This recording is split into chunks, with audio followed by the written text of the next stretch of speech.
You got a minute? Yo, Chicken Little. What up, dog? Who you got with you? These are my homies, my posse, my crew. Fish, Runt, and Abby. Yo, what's up? Ooh, I'm a big fan, Mr. Lewis. Big fan. I love when you do that. What time is it? Game time. What time is it? Game time. Are the dogs in the house? That's enough. Sorry. Listen, Ray, there's some important information I need to tell you. Let me guess. The sky is falling. No, well, that happens on Friday. Tonight, Ray, listen. Your Ravens step on the field to face Bill Cowher's Steelers. So what? We face them all the time and beat them plenty. Yeah, but you're injured, and this is Monday night. Besides having a freakishly large chin, Coach Cowher has never lost a home game on Monday night. You're headed for doom.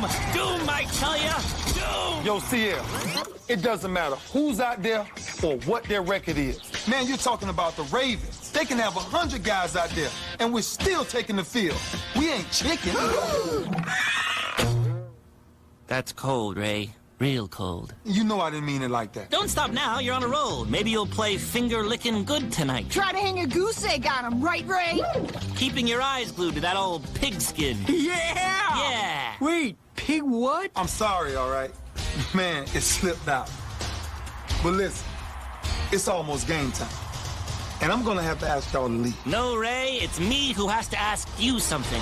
Are you ready for some football? This is where the Allegheny and Monongahela rivers form the Ohio River as you look at downtown Pittsburgh on a 54-degree night. Heinz Field on the riverbank filled to capacity as this crowd gets ready for the Pittsburgh Steelers taking on the Baltimore Ravens on Monday Night Football. Al Michaels with John Madden and Sam Ryan.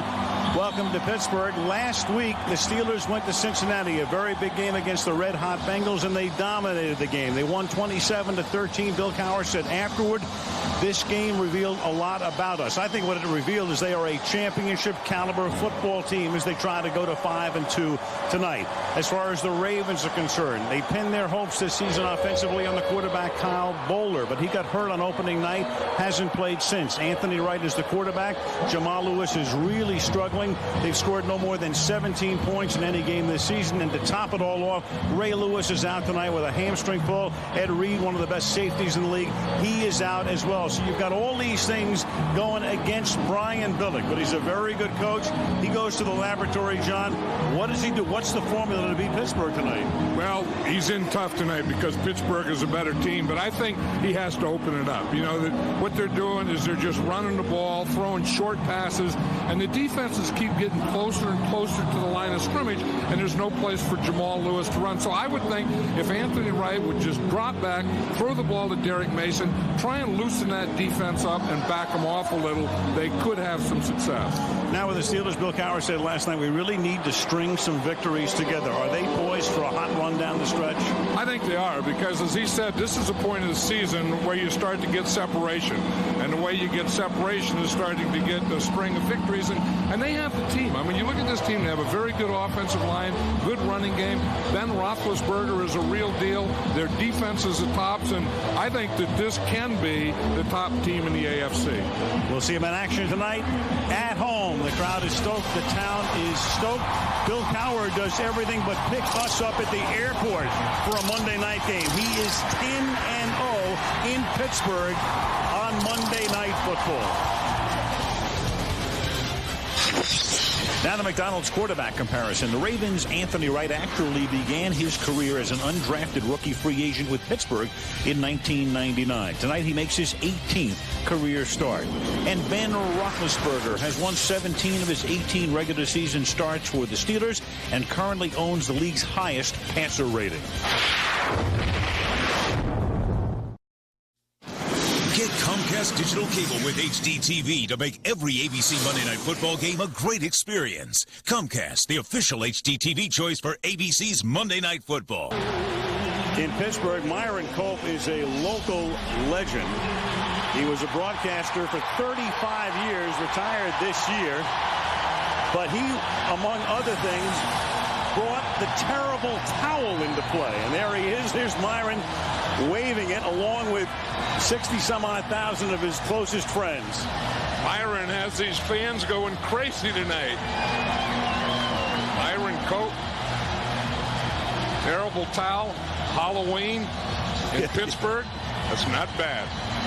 And here go the Steelers to take the ball because Aaron Elling to put it in the air. We're underway. And back to receive it at the 9-yard line, Ricardo Coakley. Coakley brings it back out to the 22-yard line. Adalius Thomas makes the tackle. Ben Roethlisberger, we saw him 3 weeks ago on Monday Night Football. At the end of the game, he was hurt, and it looked like it could be a season-ending injury, but it was simply a bruise and stretched ligaments. He did not play the following week against Jacksonville. They lost. Tommy Maddox was the quarterback, but he did come back last week and played the entire game, though he threw only 14 passes. That's all he needed to throw in the win over Cincinnati. And we expect him tonight to start passing right off the bat on this first play of the game. Two tight end set. That's Hines Ward, their leading receiver, the man in motion, number 86. And they go right to work on play action. And he has to check off underneath, and he hits Willie Parker, the running back out of the backfield, gain of 7. Let's take a look at the Pittsburgh offense. Ben Roethlisberger, Miami University. Willie Parker, North Carolina Tar Heels. Antoine Randall, Indiana. Hines Ward, Georgia. Jeremy Tooman, Michigan. Heath Miller, Virginia. Marvell Smith, Arizona State. Alan Faneca, Louisiana State University. Jeff Hardings, Penn State University. Kendall Simmons, Auburn. Max Starks, Florida Gators. So Heath Miller introduced himself, the tight end, and he's made a big splash. Rookie out of Virginia, who's already caught 4 touchdown passes this season. On second and short, Roethlisberger steps up and throws, and Hines Ward is there to make the catch. The Ravens say no, but the officials say yes. Chad Williams with the coverage, and it's a first down. You know, that's the thing that Ben Roethlisberger does so well, is move in the pocket. You know, we talked about this the last time, that, you know, he's so big, he's 250 pounds, and you think that he would be a stationary quarterback. There is nothing stationary about Ben Roethlisberger. Brian Billick, and I'm sure his coaches upstairs saw that and may have said you could challenge it. If they did, he's chosen not to, and that's Willie Parker on first down, picking up 6 through the middle. Let's take a look at the Baltimore defense. Jared Johnson, Alabama. Kelly Gregg, Oklahoma. Maake Kemoeatu, Utah. T. Sizzles, A-State. Adalis Thomas, Rockford Elementary. Tommy Polley, Florida State. Bart Scott, Southern Illinois. Chris McAllister, University of Arizona. Chad Wheaton, University of Southern Mississippi. Will Demps, San Diego State. Samai Rowe, Florida State. And a guy who's very familiar, who doesn't get introduced because he's not in the starting lineup, is Deion Sanders. But Deion comes in these situations. Second down and 4, covering the slot receiver. And the ball is given to the Bus, who makes an early appearance. Willie Parker has been the starter, and the Bus has been coming on normally toward the end of the first quarter, as he did last week against Cincinnati, but an early ride for Jerome tonight. Yeah, I was talking to Jerome Bettis about this the other night, and he does this as well as anyone. Make someone miss when they get penetration.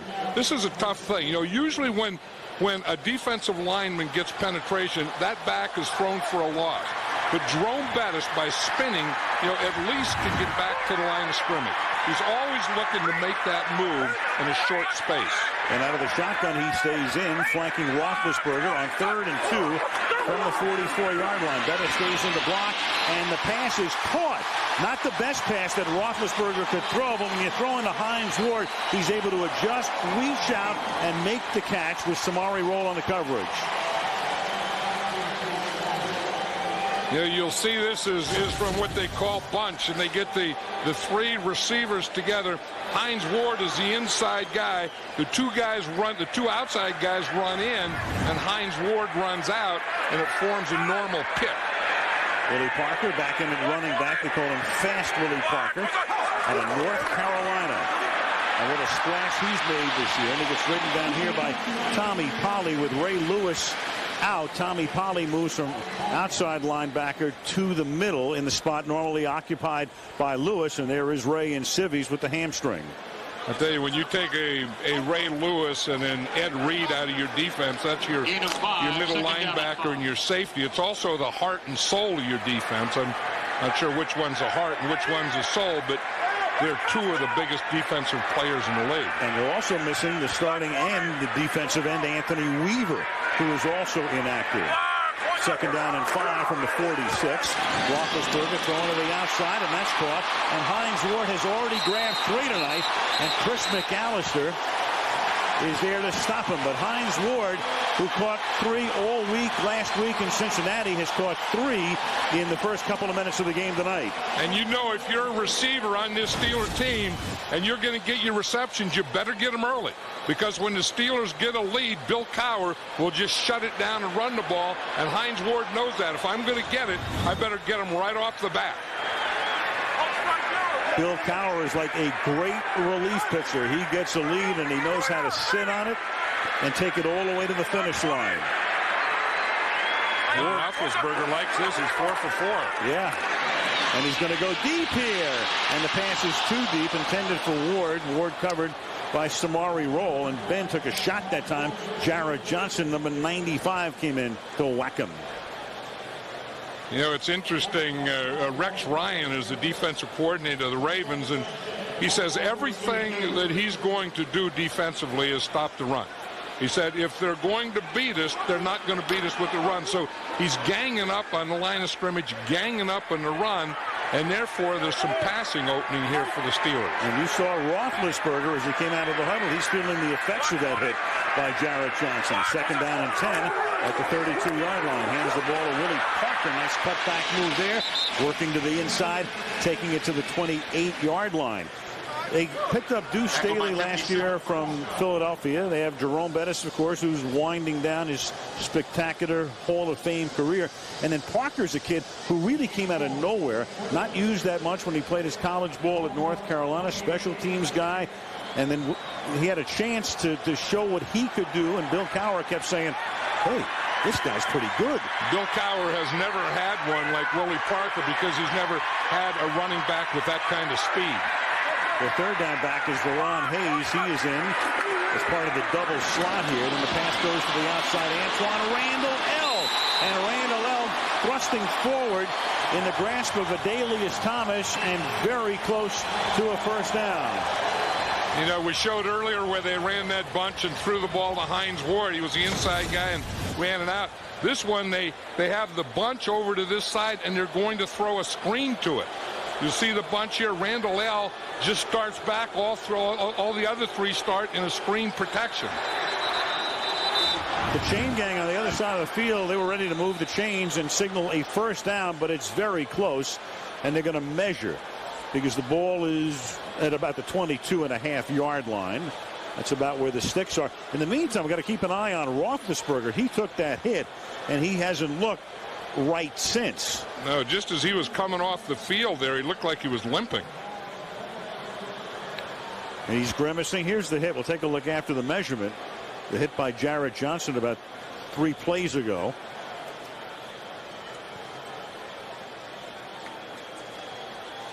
He's very close. Cowher's there for a look, and it's that close. So now if you're Cowher, you're going to go for a 41-yard field goal or go for it on 4th down. Here's the hit. Jarrett Johnson is number 95 right there. As Ben Roethlisberger went down, he looked like he kind of grabbed that right knee a little. I think that's where he's been limping, but he's fine, and they're going for it on 4th down. Well, when you have the bus, and we'll wait for them to break the huddle, he's one guy who can do it. But the bus right now, yep, there he is. On 3rd and 1 and 4th and 1, he is money. 4th and inches. And it's Roethlisberger. He's going to do it himself, and he leans across the yellow line for a first down. I don't think Bill Cowher noticed that hit that he had just taken about 3 plays ago, and that's the old shortest distance, and you can, give it to your tailback who's 7 yards deep, or you can take it and give it to the quarterback who's right on the line of scrimmage. And when you have a guy like Ben Roethlisberger and an offensive line like Alan Faneca and Hardings in there, that's not a bad play. Opening drive of the game, that's 4 first downs for the Pittsburgh Steelers. From the 22. To the right he goes. Hines Ward makes his 4th catch of the drive and gets forced out of bounds by Chris McAllister with a late hit as well. So that's going to tack on half the distance to the goal line and make it 1st and goal. And the Steelers are really coming out with a razzle-dazzle here, aren't they? Their running game is so effective. Foul. Unnecessary roughness. Number 57. Defense. Late hit out of bounds. Half the distance to the goal. Automatic 1st down. Pete Morelli, the referee. That's Bart Scott, special teams guy who gets to start at outside backer when Polley moves inside for Lewis. But you see, he runs a fake play, a fake run to the left, then he bootlegs out to the right. He has the defense all going to his left, and then Hines Ward is open back here in the backside. And as you say, Bart Scott comes in and hits him late out of bounds. Hines Ward 4 catches, and each one has been good for a 1st down. Now Bettis is in the backfield, but Roethlisberger will take a timeout. A drive that's consumed about half the quarter. 1st and goal when we come back. ABC's Monday Night Football being brought to you by Bud Light. Smooth and refreshing Bud Light. Great taste, great times. Nissan inviting you to shift the way you move through the world. And Dr. Pepper and your local Dr. Pepper bottler. Dr. Pepper, one taste and you get it. Downtown Pittsburgh.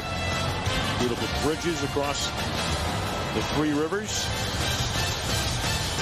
And in the red zone this year, last year, as you can see, the Steelers ranked near the bottom of the league, much better this year. They've gotten in 62% of the time into the end zone.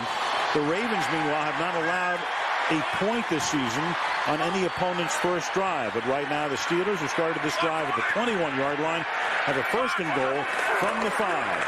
And Jerome Bettis will go nowhere. Tackled at the line of scrimmage. Polley and Scott converge on the hit there. 2nd down and goal. You know, and Rex Ryan and his defense is still playing the run, and that's why Ben Roethlisberger on this drive has been 6 for 7, because they're stacked in there to stop the run. And I think if you give them any type of run play action, you're going to have someone wide open. Not on 3rd down. If you're going to do that, you better do it on this down. Rex, Paul Robb is the defensive coordinator at Oakland.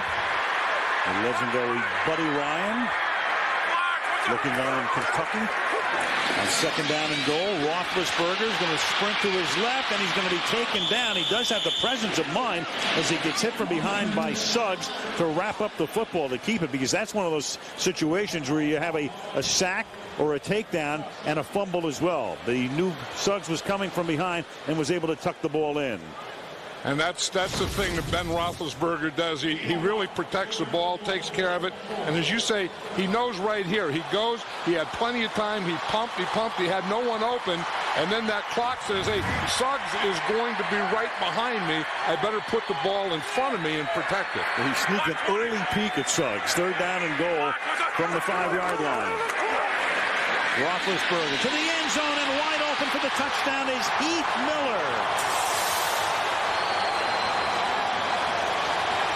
We talked about Miller after the intro, the #1 draft choice out of Virginia, who has now caught 5 touchdown passes this season.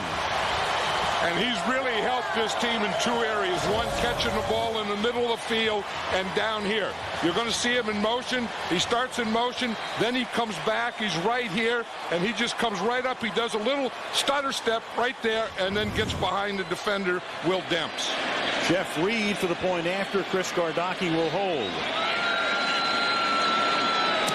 So it's a perfect first drive, a long drive. There's a flag down. It consumes almost 9 minutes. And Brian Billick's offense has yet to get on the field. His defense is ranked 2nd in the league overall, 2nd only to Tampa Bay. Here's the penalty. Offside. Number 46. Defense. Penalty being enforced on the kickoff. The try is good. That's B.J. Ward. 6:03 left in the opening quarter. The Pittsburgh Steelers go 79 yards in almost 9 minutes. 7-0. Beautiful shot from above, and the aerial coverage is being brought to you by Budweiser Select. Now, the only thing the Steelers have to worry about right now is Ben Roethlisberger, who took a couple of shots on that drive. One lower body, and on the touchdown pass to his wrist, and he, during the commercial break, has gone back to the locker room after that 9-minute drive. B.J. Sams is back to receive. Baltimore's going to touch the ball for the first time in the game. It's a short kick, fielded at the 15. Sams, one of the best run-back guys in the league, takes it to the 27-yard line. So we finally get to see Wright. Meanwhile, as the offensive line goes over things for the Pittsburgh Steelers, their quarterback is back in the locker room, at least for the moment. John, this could be any night in Oakland, but you know it's Halloween night in Pittsburgh. Yeah, they're great. you know, they didn't allow any masks, though, because I was looking earlier and I was thinking, geez, there's no masks here, and they didn't allow any in the stadium. From the 27-yard line, I wasn't aware of that. From the 27, Anthony Wright goes back to pass, and Wright throws, and that is caught, and paying the price right away is number 85, Derek Mason, the ex-Titan. Let's take a look at the offense for the Ravens. Anthony Wright, South Carolina. Jamal Lewis, University of Tennessee. Justin Green, University of Montana. Randy Himes, Grambling State. Derek Mason, Mumford High School. Todd Heap, Arizona State University. Jonathan Ogden, UCLA. Edwin Militalo, Arizona. Mike Flynn, University of Maine. Kedrick Vincent, the University of Mississippi. Orlando Brown, SC State. As in South Carolina State, helping to lead the way here, as Jamal Lewis is the ball carrier. Lewis had the second greatest season in NFL rushing history 2 years ago, but this year he comes into the game averaging 2.9 yards per carry. And again, I think that is because they have no deep pass threat, and every defense is just loading up against the run against these Ravens. On that second down, they went on a quick count. They kind of caught the Steelers standing around. 3rd down and 3 now from the 34-yard line. And they give it to Lewis, and Lewis picks up a lot more than 2.9 here. A little stiff arm, and out of bounds he goes, stiff arming Chris Hope. And so Jamal Lewis, who of course had a lot of things to deal with, ankle surgery in the offseason, plea bargained in a case in which he wound up spending 4 months in a minimum security prison in Florida, 2 months at a halfway house in Atlanta, came to training camp, subject this week of a contract dispute as it's played out in the media. He says, hey, listen, it's great for everybody to have all these excuses for my performance, but they don't wash. I just got to do it. I got to run harder. Right, back to throw. Over the middle. That's caught. 35-yard line by Derek Mason. And Mason, the big offseason acquisition from the Tennessee Titans, gets them deep into Pittsburgh territory. Yeah, and that's exactly what the Ravens have to do. The Steelers came on a blitz. You know, they like to blitz the middle. They cross those 2 inside linebackers. So when they do that, that means that they're going to be man-to-man out there. Derek Mason does a nice job of running that pattern. He bends in a little before he comes to the inside. You bend in to hold the corner, and then you start on your in and run away from it. 31-yard reception. Chester Taylor now comes into the game at running back. He has played sparingly, but well, he's averaging 6 yards per carry. And Wright's going to go to the end zone, and the pass is thrown out of bounds, intended for Patrick Johnson. 2nd down. Let's take a look at the Pittsburgh defense. Aaron Smith, Northern Colorado. Casey Hampton, Texas. Kimo Von Ohlhoffen, Boise State. Clark Higgins, Colorado State. James Ferrier, UVA. Larry Foote, Detroit Westside Cubs. Joey Porter, Colorado State. Ike Taylor, Louisiana Lafayette. Troy Polamalu, Southern California. Chris Hope, the Florida State Seminole. Shea Townsend, University of Alabama. 2nd and 10. John, you suggested they're going to have to get the ball down the field tonight. That's exactly what they've done on this opening drive. 2nd down and 10. Wright looking, throws underneath this time. 2nd off. Catch made by Daniel Wilcox for a short gain. Yeah, I like the way they're starting out because, you know, it's not just run Jamal Lewis, run Jamal Lewis, run Jamal Lewis, but it's run Jamal Lewis and then pass and then, you know, the short pass and then the deeper in, those types of things. Go for a shot in the end zone. Those are all the things that the Ravens haven't been doing, and the Steelers aren't going to be defending. Pittsburgh had a 15-play opening drive resulting in a touchdown. This is the Ravens' 7th play on the drive. Wright in the shotgun. 3rd down and 4. And Wright's going to take a timeout, and it's a good thing he got that call because the ball was snapped. And that superseded the snap. Wright turned away. The ball was snapped, but the timeout had been called. 3rd and 4 when we come back. Baltimore on its opening drive with 2:51 to go in the period, down 7-0 after the timeout. 3rd down and 4. 2 tight ends and Jamal Lewis, the running back in this set, at the 15-yard line. Wright had lined up in the shotgun. Now he's under center. He gets good protection. He lofts it to the corner of the end zone, and the flag is thrown. The pass is incomplete, but you're going to get an interference call here on a pass intended for the tight end Todd Heap, where it might be illegal contact. Let's wait and see. Holding. Number 26, defense. 5-yard penalty, automatic first down. Yeah, Deshae Townsend grabbed him. What he did is Todd Heap made a move on him, and he got faked out. And when he got faked out, he just grabs him. What's right here? You see, he did a little stop and go, and as he stops, he really had him beaten. And Deshae Townsend just put that right hand out there. Defensive foul results automatic first down. They only needed 4 anyway. It's first down at the 10-yard line. They can get a first down without a touchdown. Just outside the 10. Lewis.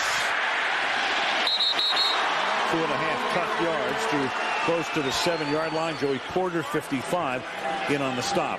You know, Jamal Lewis was telling us last night that he has to run more physical. And that's the same thing Brian Billick kept saying. You know, he has to be more physical. He has to run more physical. And in those first few runs, I would say he's running pretty physical.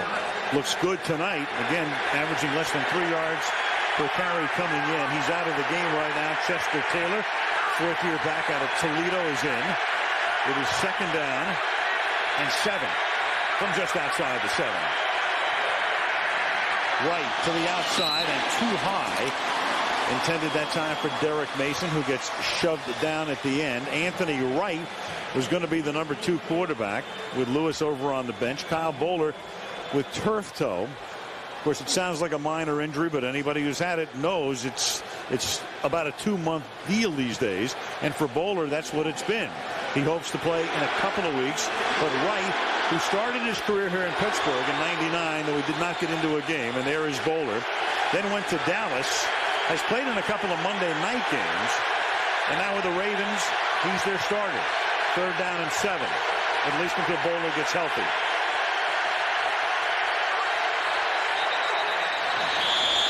And the whistle had blown before the snap. Play clock, I think, ran out. And they had a delay call here. Delay of game. Offense. 5-yard penalty. Remains 3rd down. Yeah, you could see the play clock going down. Yeah, it's right up there on the right. Wright's looking right at it. Yeah, he is, and it's one of those things that you have to know, and if you have motion, it gets close, then you have to call motion off, and and do all those things. And Anthony Wright didn't get it done, and that's one of the tough things playing on the road. Getting the snap off on time. Now you've got 3rd and 12 from the 13-yard line. Correction, please. Set the game clock to 2:01. Which they've done. If you're just picking this up, the Steelers had an 8-minute and 50-second first drive. What Brian Billick is saying, in addition to raise the roof, is put the play clock at 25, which they have done. Yeah, and this is Baltimore's first possession. Right, the play clock was at 10. Right. And now it's getting down again. It's at 15 right now, and Anthony Wright wasn't even in the huddle yet. So they can't do motion. They can't do any movement on this play. They have to get the ball snapped. 3rd and 12, and there's your play clock. They snap it at 1. Wright moves to the outside, buys time, throws to Taylor, and Taylor dives and gets into the end zone for a touchdown. And that's a big thing, Al, as you said, buys time. You know, when a quarterback can move, and it doesn't have to be, you know, it's not all about Mike Vick and running like that. It's just moving enough to buy time to let your guy get open. Here he buys the time right there, and this is what happens on the other end of it. And Chester Taylor diving in, crossing the plane while in the air. And the extra point now for Matt Stover to tie the game. So each team goes down the field and scores on its opening drive. This drive, 73 yards, 9 plays in a little more than 4 minutes. Late first quarter, Baltimore 7, Pittsburgh 7. Next Monday, mark it down because this is a beauty. Indianapolis, undefeated, going to New England. The Patriots have been their nemesis. Will be in Foxborough. Indy at New England on Monday Night Football a week from tonight. Steelers are ready to get the ball. Ben Roethlisberger is out of the locker room. Sam will update it in a second for us as the Ravens kick off. Aaron Evans sends it down to the 3-yard line. Quincy Morgan up past the 30.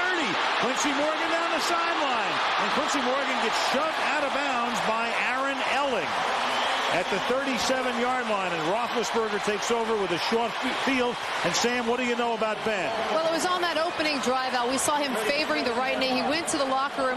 Now, we remember back in San Diego, the Monday night game, Ben Roethlisberger injured his left knee. He told us on Saturday the right knee has been bothering him of late. When he came back, all the training staff would tell me was that they retaped his ankles. They didn't say anything about his knee. You can clearly see his right knee is wrapped now. He went on the bike to loosen it up. He was talking to the trainers the whole time on the sideline when he came back and doing dropbacks as well, gentlemen. And he was holding his arm or wrist as he came off after the last play, the touchdown pass. He starts here with a pass to Hines Ward, who's been an active man tonight. That 59-yard run back has put Pittsburgh in good position here, and Ben is 8 of his first 9.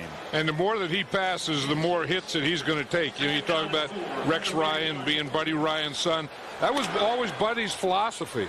Knock the quarterback down. Put the quarterback on the ground. Every time he goes back to throw, get a hit on him.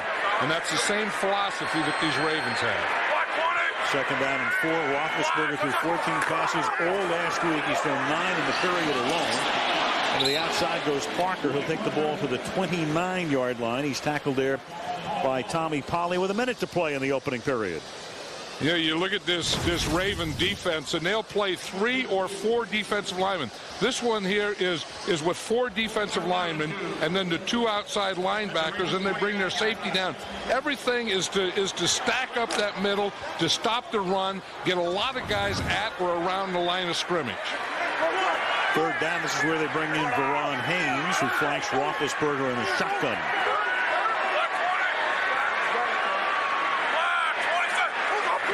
Set Heath Miller up on the right side.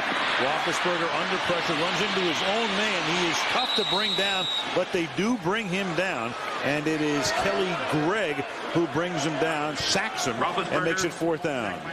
Yeah, Kelly Gregg came on a stunt on that one, and Rex Ryan was saying last night that he's his best defensive lineman. He's going to try and put him where he thinks the Steelers are going to run. That time that was just a tackle twist. One tackle went to the inside, the other one went to the outside, and both of them got right at Roethlisberger at the same time. First full sack of the season for Gregg. Clock runs out. That is the end of the opening period. Each team scores on its opening drive, 7-7. And Monday Night Football resumes after this message and a word from our ABC stations. Back to Pittsburgh, the Duquesne Incline. Take you right up to Mount Washington and a lot of great restaurants. And across the river, the Ohio River, Heinz Field as we start the second quarter. Al Michaels, John Madden, and Sam Ryan. It's a 4th down at the 34-yard line. And Pittsburgh lines up to go for it. Ben Roethlisberger can also punt out of this formation, and he'll do it left-footed, and he does it right here. He throws right, he kicks left, and how about that?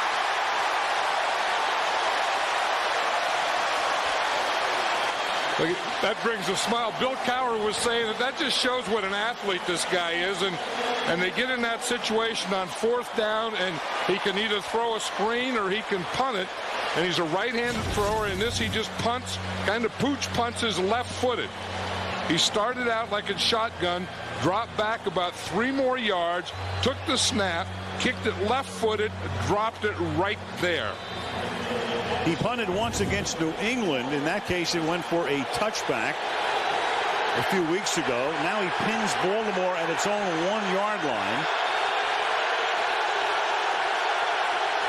Jamal Lewis is the running back, and he's about 8 yards deep in the end zone as they seek breathing space here. And they're going to give it to him, and Lewis is able to avoid a safety, and with tough running, then fumbles the ball, and he's prone to doing that, and Pittsburgh gets it right back. Deshae Townsend knocked it out of the grasp of Lewis. So it's a dangerous play to begin with. He lines up so deep in the end zone, he almost gets caught for a safety, then he busts out of it and drops the football. Yeah, it was Troy Polamalu that almost caught him in the backfield, coming right there. He didn't wrap up, he just put his head down. Jamal Lewis got through that one, or past that one, got to the 3rd level, and then right there, they hit right on the ball by Deshae Townsend. Well, he gets through him. There aren't a lot of people in black shirts down the field. That could have been your 99 yards and a half run. Deshae Townsend sacrificed his body on that one because he was going to get run over, and he did, but he put his helmet right on the ball. Recovery by Ike Taylor. Pittsburgh back in business at the 12-yard line. The bus is in. Among active backs in terms of fumbling, we said that Jamal Lewis is prone to that, and that's a list that you don't want to be on. Travis Henry fumbles once per 46.1 carries. And there's Jamal on that list. Of course, you have some pretty good backs on that list. Tiki Barber is number 2.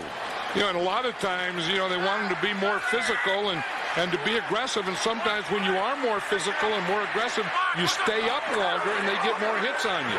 Play fake, Roethlisberger to the end zone, and that's knocked away by Chris McAllister. I'll tell you, the Ravens have 2 good corners, Chris McAllister and Samari Rolle, and they put a lot of pressure on them. You know, we talk about how they want to stop the run. They're ganging up in the run, so they'd say, okay, you 2 corners are going to have to be lock-on corners to these receivers and take them man-to-man.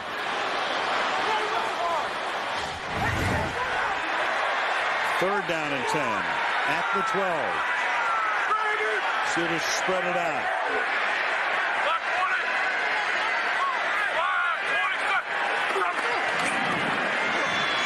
Roethlisberger again buying time under pressure, and he can't get rid of the ball. Roethlisberger moving to his right. Peter Bullware comes in as a rush specialist, and Terrell Suggs are there for the sack. That's the thing, when you have speed rushers, then you can do this. He has pretty good time there. He could step up in the pocket. I don't know what he saw that made him go out here to the right, but when you start that with this Raven defense, they have about 3 or 4 guys on that rush team that can catch you. That's a 12-yard sack, and Jeff Reed will come in to attempt a 42-yard field goal. That was great defense by the Ravens. Officially, it'll be 41. Bartocchi puts it down, and Reed's kick is just inside the right upright. So Lewis fumbles, and the Steelers take the lead. Pittsburgh 10, Baltimore 7.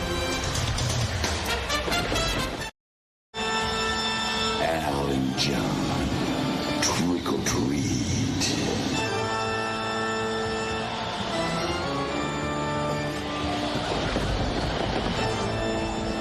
Heck are you? Oh, no. Here. You're not. Where's your partner taxes? Well, I'll tell you one thing, you're one skinny guy. B.J. Sams will down it in the end zone. I thought they. What just happened? I'm trying to figure out where we were just on, right, Freddie? That was Halloween. Yeah. And who was that? The Grim Reaper? That's the Grim. We got tricked. Well, he was a Grim Reaper, all right. Whew. I wish the guy would have at least brought in some candy corn or something. That's the only thing Halloween's good for. It was trick. We had to give him the treat, but there's not a heck of a lot here. This is kind of a dry booth here. Yes, it is. Halloween night here in Pittsburgh at the 20-yard line. The Baltimore Ravens with Chester Taylor, who scored the touchdown in the backfield.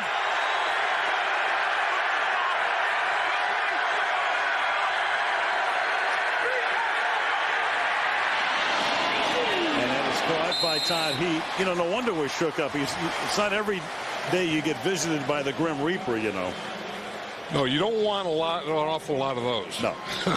No, you don't want the Grim Reaper coming around for a ride. You know, you look at this crowd, though, and I see more jerseys in this crowd than I think I've ever seen. This Steeler crowd has more Steeler jerseys than any team in the league. They set a record for it tonight. 2nd down and 8. Lewis. Well, we're used to it in towns. I mean, you go to Green Bay and everybody's got Green Bay jerseys on. And in Pittsburgh, they've been just doing this for years. And there's no question what kind of a town this is. I mean, the Pirates are here and have been for a century. And the Penguins, of course, with Mario Lemieux and now Sidney Crosby. But this is a Steeler town. Yeah, and then you think Halloween, they're going to dress up, so they just put their Steeler jerseys on that probably they wore to work today. And you saw the home of the Pirates right down the riverbank. Lighted up tonight. Baltimore's going to take a timeout here. When they come back, it's 3rd and 6 from their own 24.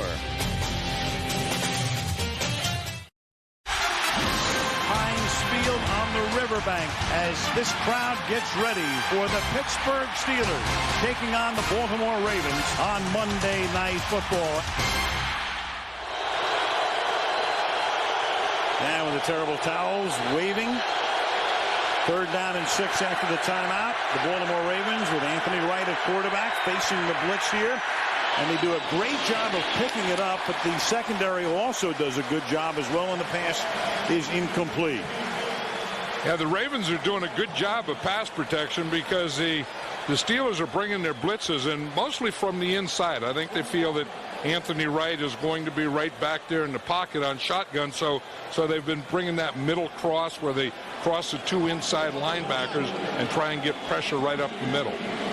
Dave Zastudil to do the punting. Antoine Randall is back for the Steelers. No punt here. Flag before the snap.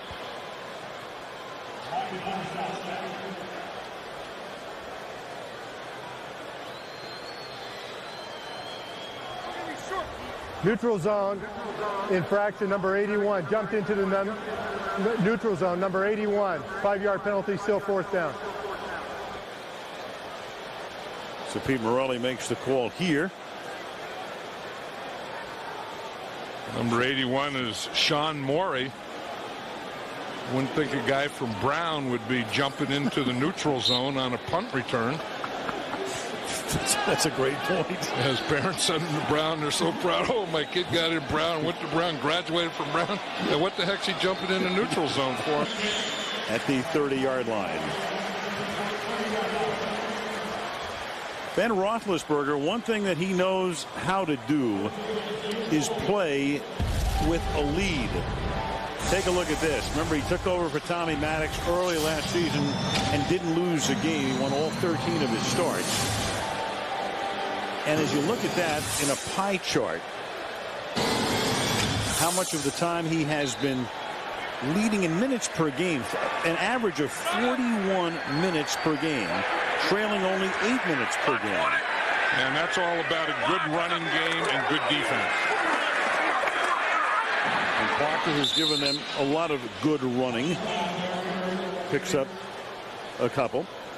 You know, Roethlisberger is still limping, Al. I don't, you know, and it's that right knee like Sam reported. And he had hurt the right knee earlier in the season. And then he got the left knee in San Diego. And I noticed the other day that the right knee is the one bothering him more than the left knee. And that's the one that he got hurt now. And he has a brace or something on it. And he's not as mobile right now as he was when he started the game. And he's doing a lot of grimacing. He's playing through pain. 2nd down and 7 from the 33-yard line. He's going to dump it off sidearm to Parker, and that's going to be a first down. Little sidearm throw to the running back. After the 44 goes Parker, first down for the Steelers. They invited Terrell Suggs to come right up the field, and then they throw that screen. And Ben Roethlisberger is good at throwing different angles. You know, watch, they invite 55 Suggs up the field, and then right after he gets by the running back, Roethlisberger just gives it to him sidearm. You had a guy like Willie Parker with that kind of speed. That's a pretty good play. Parker again. To the outside he goes.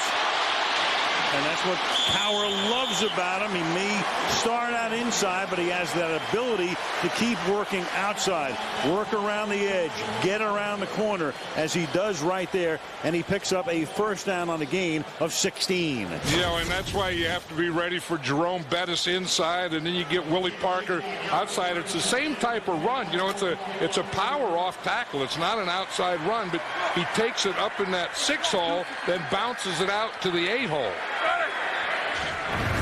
At the 41-yard line now, Parker's carried 6 times for 36 yards. His 7th carry for only a couple. Dwan Edwards makes the hit. We go to Sam. You hear about the legend of Willie Parker.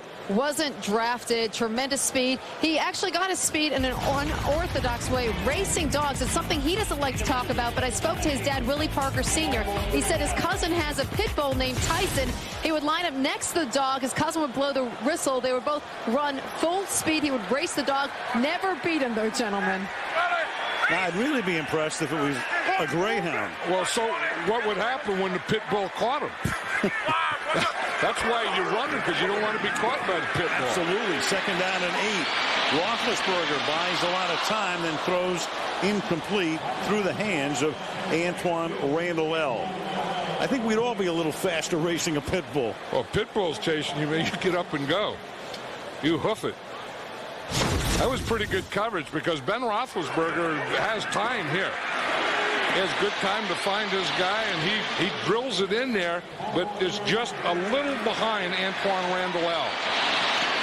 Look at the coverage. The Ravens that time had real good coverage. Earlier, they were getting very good pressure, not as much coverage. That time they had not much pressure, but very good coverage. 3rd down and 8 at the 39-yard line. The blitz is picked up, and Roethlisberger has that pass intercepted. Adalius Thomas intercepts and brings the ball across the 50 and into Pittsburgh territory. And that time, Deion Sanders blitzed. So Thomas with the pick. Baltimore is in business. 9-11 to the half. Pittsburgh's lead, 10-7. Roethlisberger has been down this road before. He's thrown only 2 picks this year. But last year, when he came in to relieve Tommy Maddox in the 2nd week of the season, in his NFL debut, his 2nd pass was intercepted by Adalius Thomas. Here's Lewis. So before Roethlisberger had ever thrown an NFL completion, he'd had a pass intercepted by Adalius Thomas, who does it here. And you see why he didn't see Adalius Thomas. He's right here. He's down as a defensive end, a rush guy. They're going to bring the blitz from the other side. Adalius Thomas isn't going to rush, but he's just going to drop back right there. And what they did is they really baited Ben Roethlisberger to throw to that side. 2nd and 14.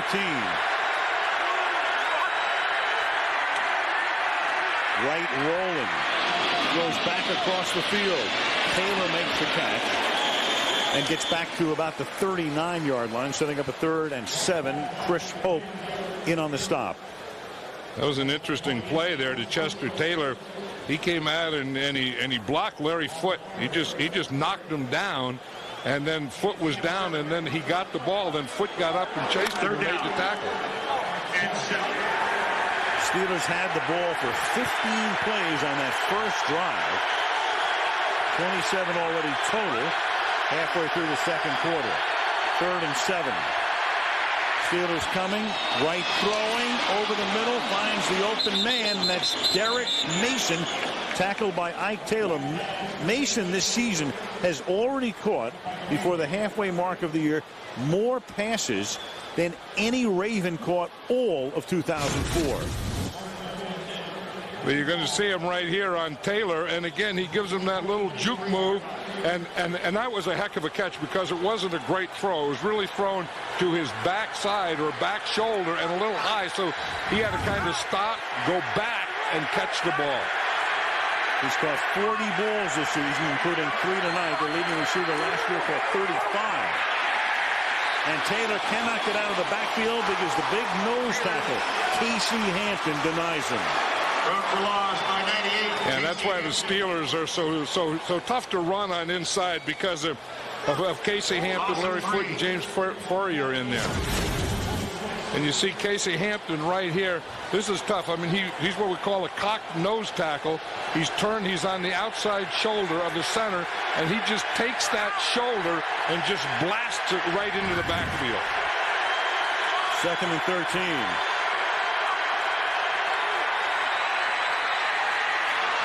Right to the sideline, and he finds a wide open Todd Heap. And Heap, one of his favorite receivers, and Heap comes away slightly gimpy, and rarely does Heap get that open. Well, they had that one earlier, and they just came back to it because Todd Heap had been open a couple times. Remember the one going the other way? He was wide open in the end zone, and here he starts inside and runs a swing pass from the tight end position. You have the 2 outside guys coming to the inside, and then Todd Heap going up the outside. You'd think he'd get more attention. Great pass catching tight end, big part of their offense. 1st and goal from the 4-yard line. Lewis. Foote grabs him from behind, takes him down. That's why Jamal Lewis sometimes doesn't look real physical when he gets caught in the backfield, because he takes such short steps.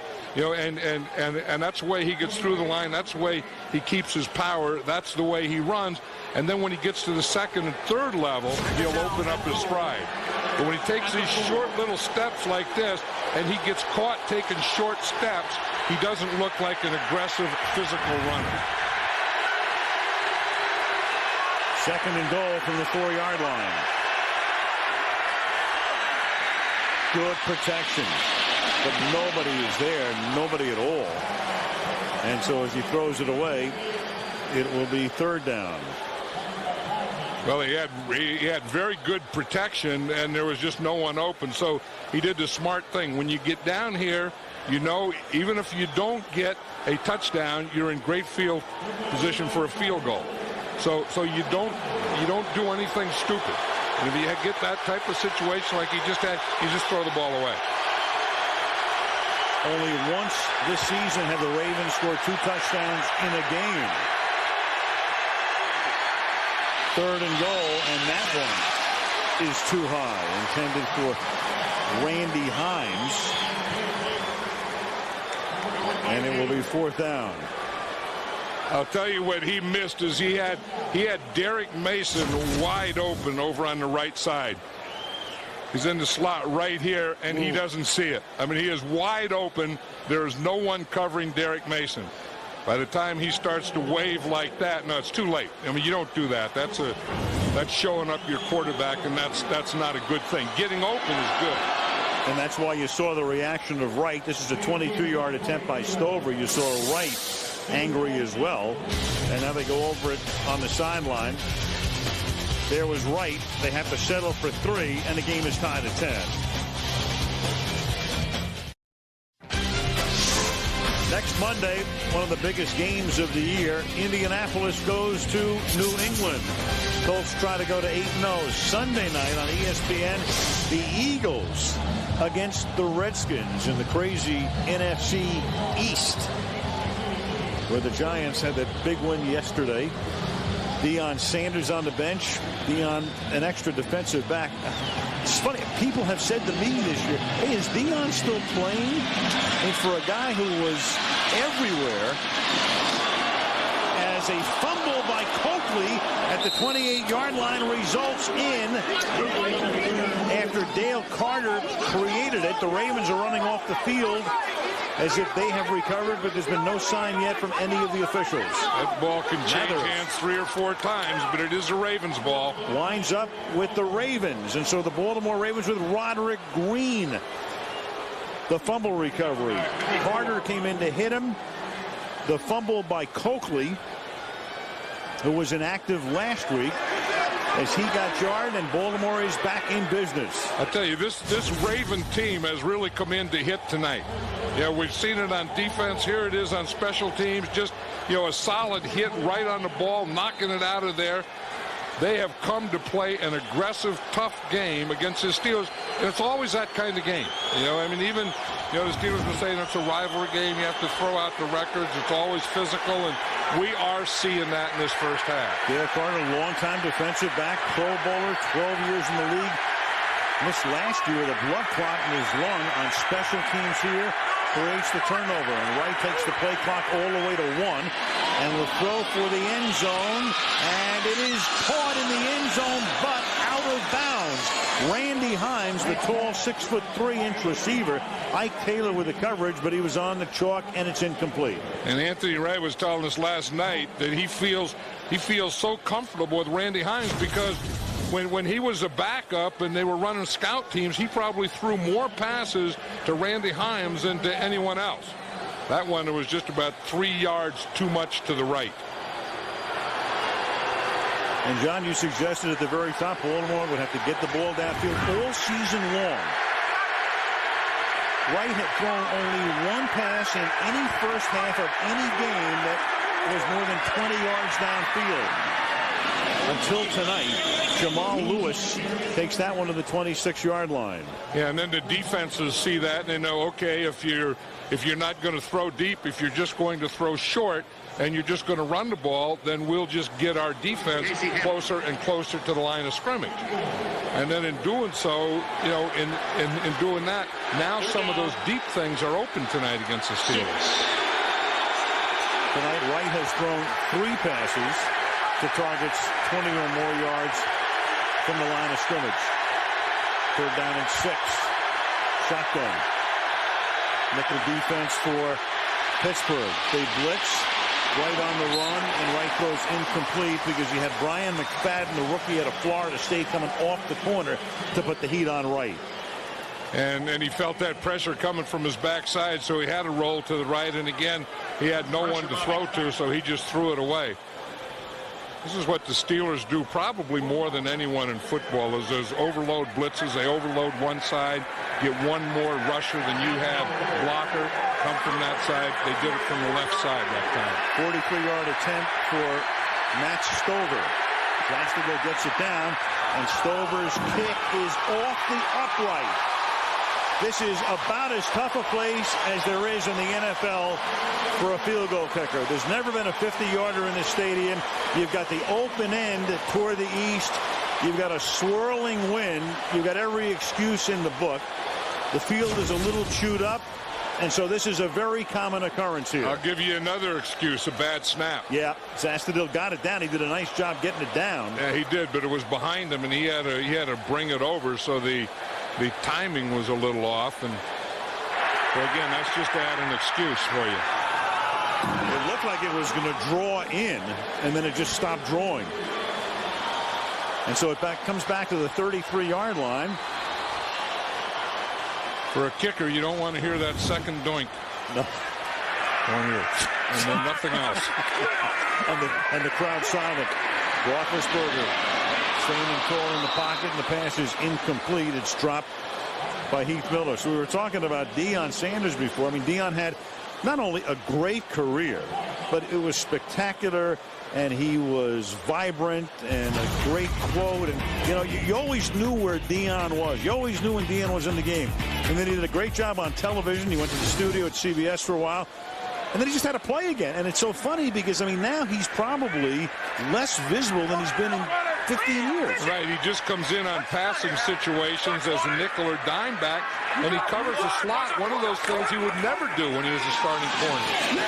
Second and 15, it's batted, and then it is caught, and Hines Ward somehow comes up with it and is able to signal first down.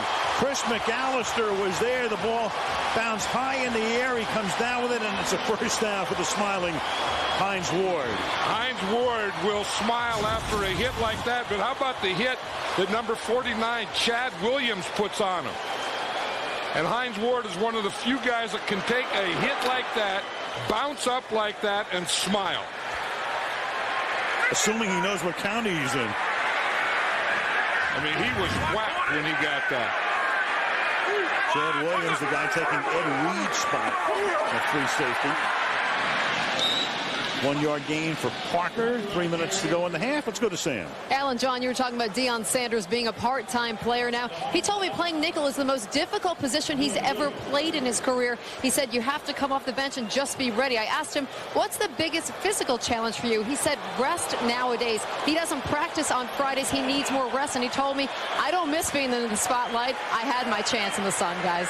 He's 38 years old. He's the oldest defensive player in the NFL. Doug Flutie in New England, now 43. Doug is the oldest offensive player.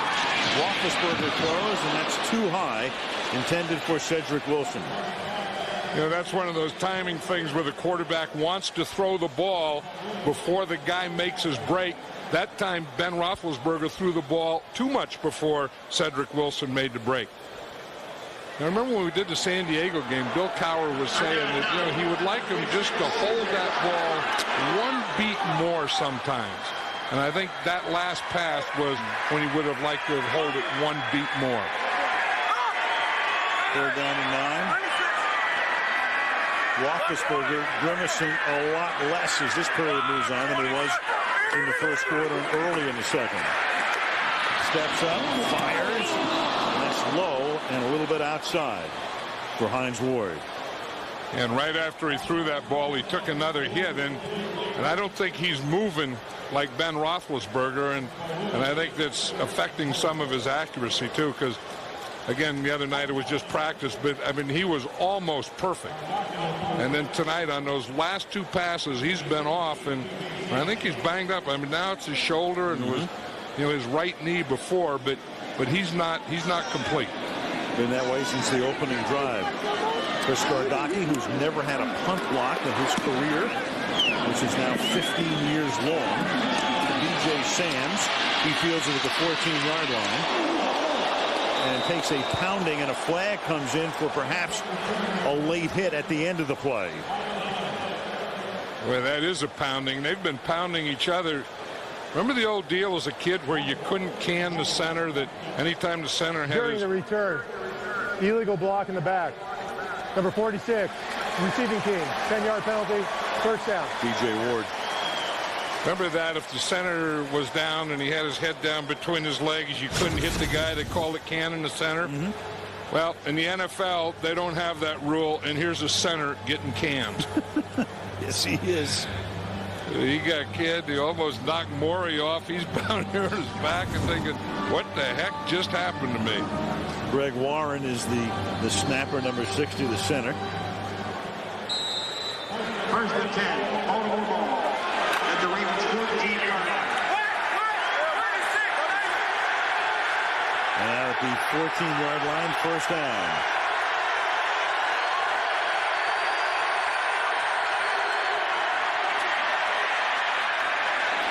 Chester Taylor up to the 16-yard line. 2 minutes remaining in the opening half. Ravens hanging with them. It's Baltimore 10, Pittsburgh 10.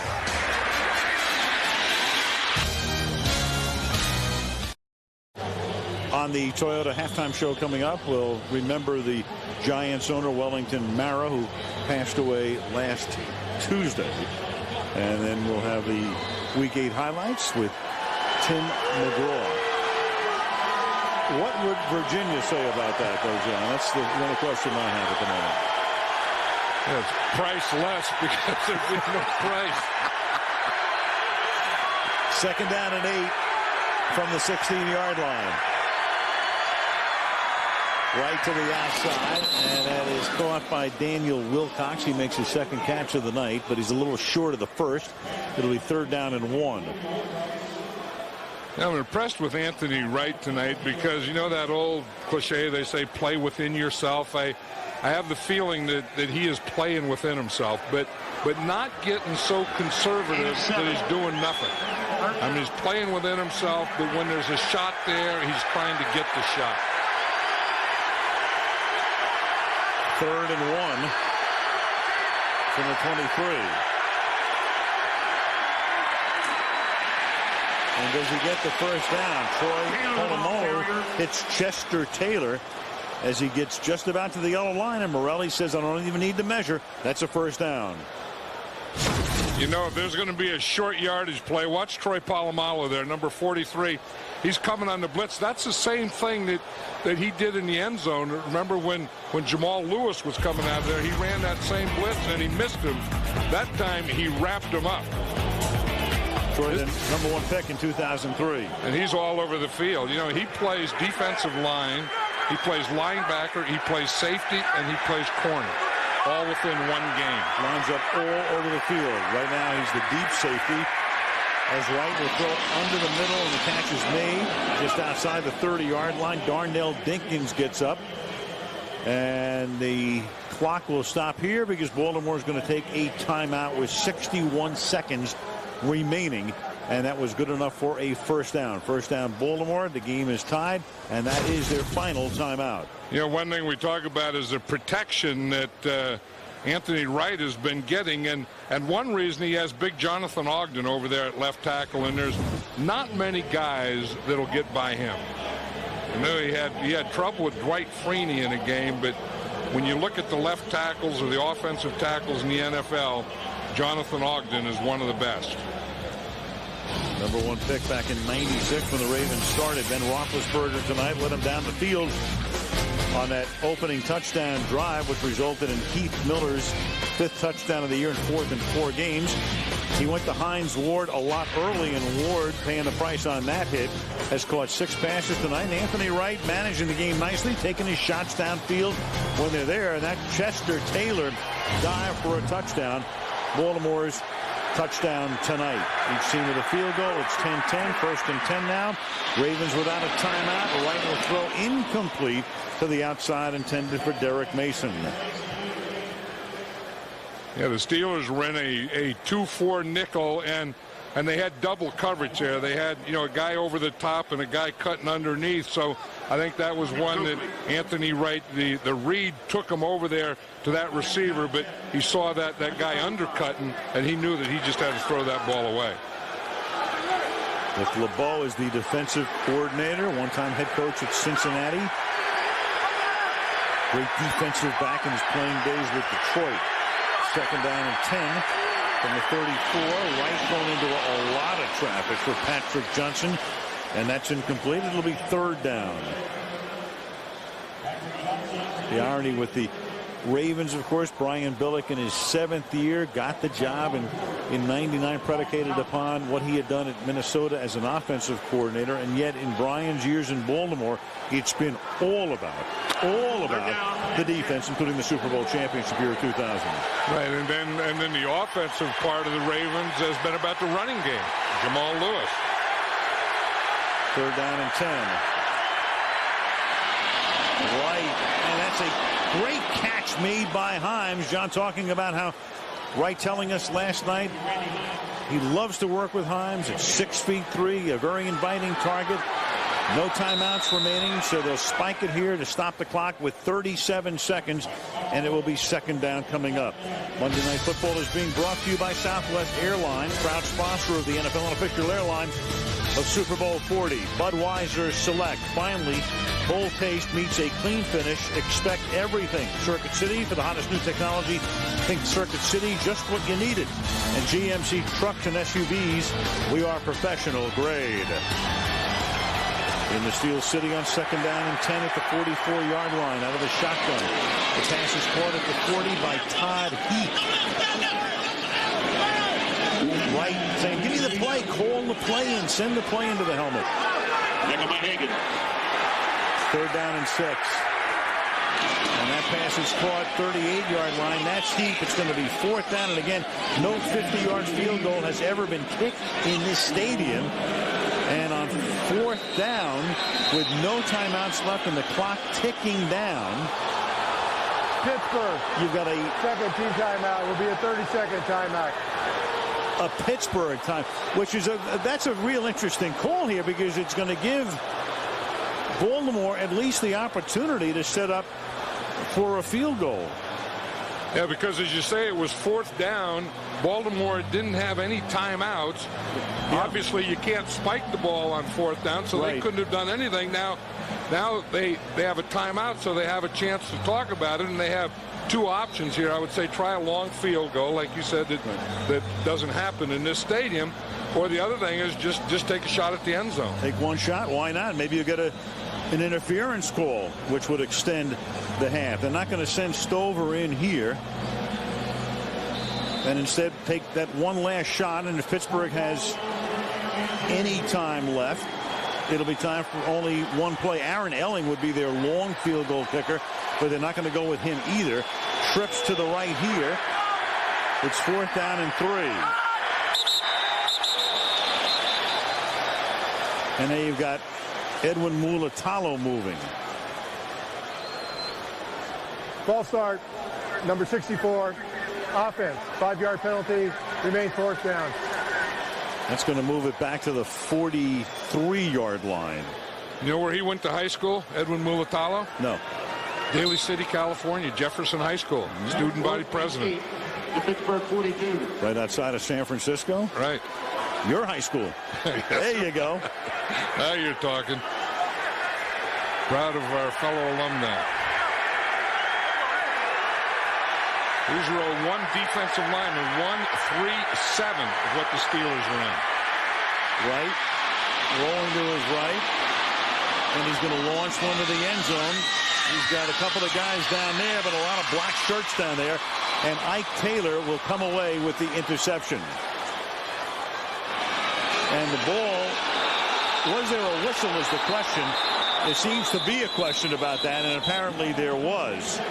When Taylor was in the end zone and went down and he was contacted, and that is the end of the first half. But the Baltimore Ravens, big underdogs coming in, hanging right with the 4-2 Pittsburgh Steelers. The game is tied at 10-10. The Toyota halftime show comes up next when we come back after this message from the National Football League and a word from our ABC stations.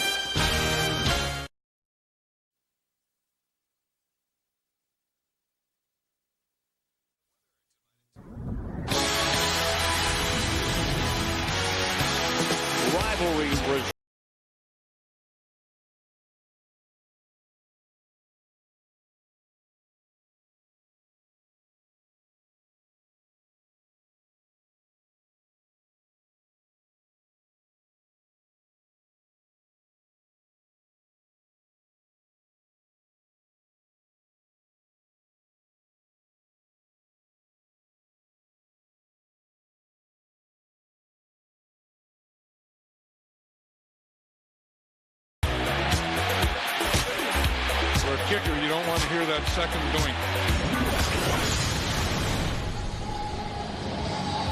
And back we come as you look at downtown Pittsburgh. Across the river, across the three rivers, in the Heinz Field, adjacent to what used to be the site of the old Three Rivers Stadium, the home of the Pirates and of the Steelers. This new park opened in 2001, fifth year for the Steelers playing here. Al Michaels, John Madden, and Sam Ryan. The game is tied at 10 as we start the third quarter. And the Steelers to kick it off with Jeff Reed to send it down into the direction of B.J. Sams.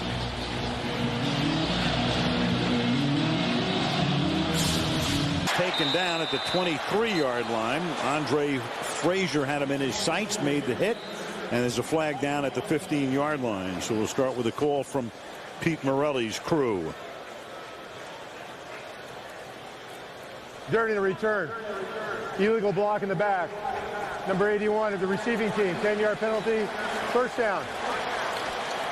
Moves him back, and from B.J. Sams to Sam Ryan. Thanks a lot, Alan. I spoke to Bill Cowher coming on after the half, and I asked him about Ben Roethlisberger's knee. He told me he twisted that right knee. He's out here in the second half, but he said it really did throw him off his rhythm after that first drive. Didn't have a third down conversion after that opening drive. They were 2 for 7 on third down, gentlemen. 2 for 7 on third down. Roethlisberger on the bike here is 10 out of 17 for 83 yards. But he threw more passes in the first half tonight than he did in the entire game in Cincinnati last Sunday. And I agree that it has thrown his rhythm off and his escapability. You know, he's not moving like he did before he hurt that knee.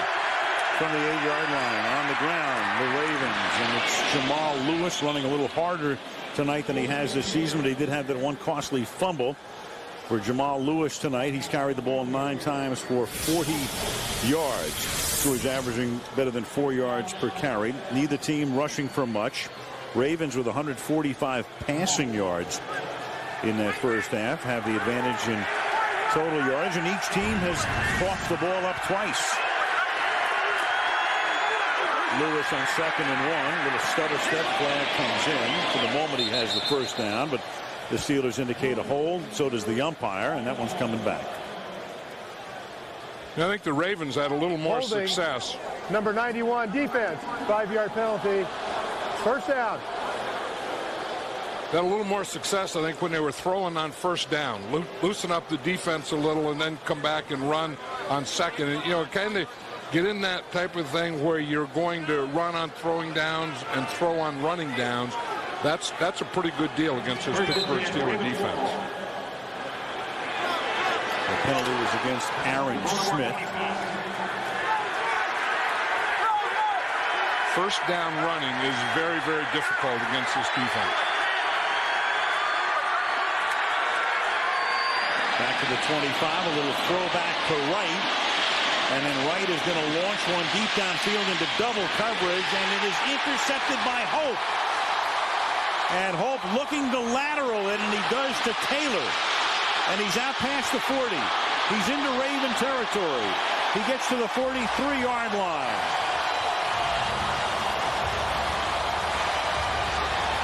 So trickery and deceit gets them nowhere here as Wright throws into double coverage. And then after Hope makes the pick, he's able to stay up long enough to wait for Taylor to get behind him to make it a legal backward pass. Right, and you'll see Chris Hope back there deep. He wasn't fooled at all. He didn't come up for the run. He didn't come up when Anthony Wright had the ball. He just sat back there. And then by the time the ball got there, it ended up in a double team, but Hope was back there the whole time. And he waited for Taylor. And the ball is at the 43, and now you've got Brian Bullock out on, he may be challenging forward progress. The was down by contact. Well, he's going to say that Hope, after the interception, was down by contact, and the yardage gained after the last. Pete Morelli is still looking at the replay.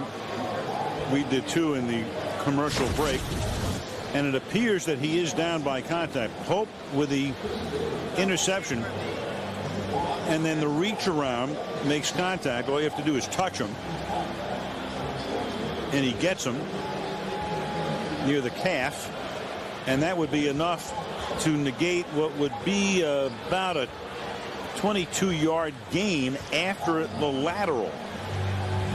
So then Brian Billick, by winning this challenge, is going to win 22 yards of field position. If he wins this challenge, which we assume he will. Chris Hope really did a good job of staying back there. You know, that's what discipline is. When you're that middle safety, you can't worry about getting up there for the run. You can't worry about the quarterback running. You just always have to stay as deep as the deepest.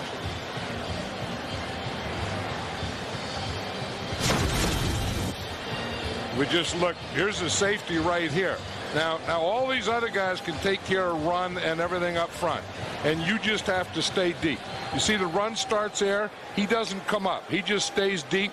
Then he feels a defender coming there. Stay as deep as the deepest. Don't let anyone get behind you. After reviewing the play, the runner was touched and down by contact. The ball will be placed on the 36-yard line, first down. Please set the game clock to 13:55. Thank you. Worthwhile challenge, you, Sam. All right, and someone to talk about the Ravens defense, none other than Ray Lewis out with a hamstring. Now, the Steelers offensive line, one of the best in the league, but you guys have been able to get to Ben Roethlisberger. What's been the key there? You know what? I think it's just pressure, pressure, pressure. You know, one thing that we understand about this team is they're going to run the football. You know, so we came out with the mentality to put 8 men in the box and just come after them. You know, period. We're not going to sit back and just let them run. You know, and surprisingly, you know, they came out and threw the ball 20 times first half and ran it 13. You know, that was very surprising for a Pittsburgh Steelers football team. But I think our defense is playing pretty good right now. Now, Bill Cowher was telling me he was really thrown off his rhythm after that first series. Do you think you rattled him?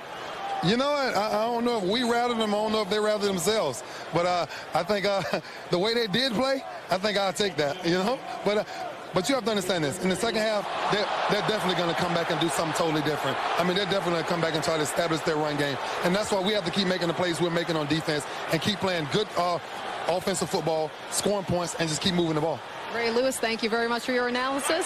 Thank you so much. Out with a hamstring, he's week to week, he's telling me, gentlemen. And after that Parker game, Sam, you could hear the crowd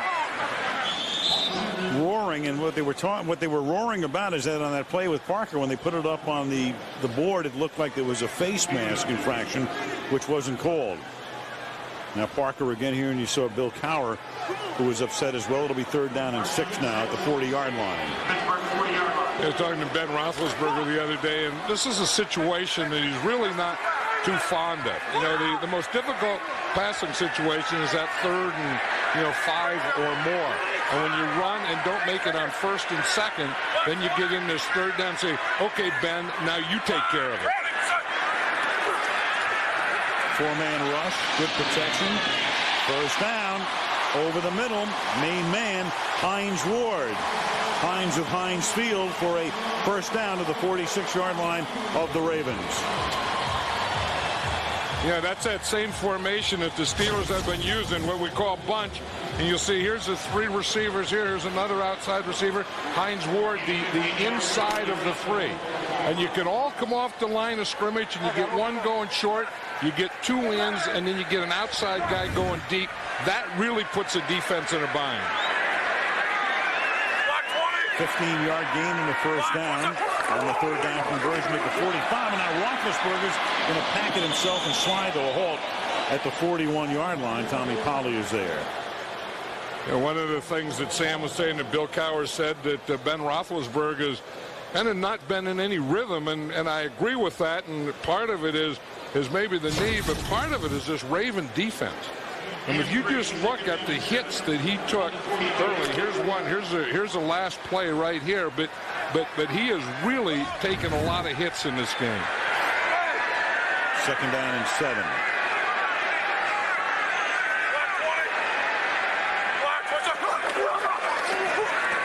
Short drop, quick throw, first down. Antoine Randall L. stopped by Samari Roll at the 31-yard line. Now he's throwing those quicker slants, but you can see the hits that he's taken tonight.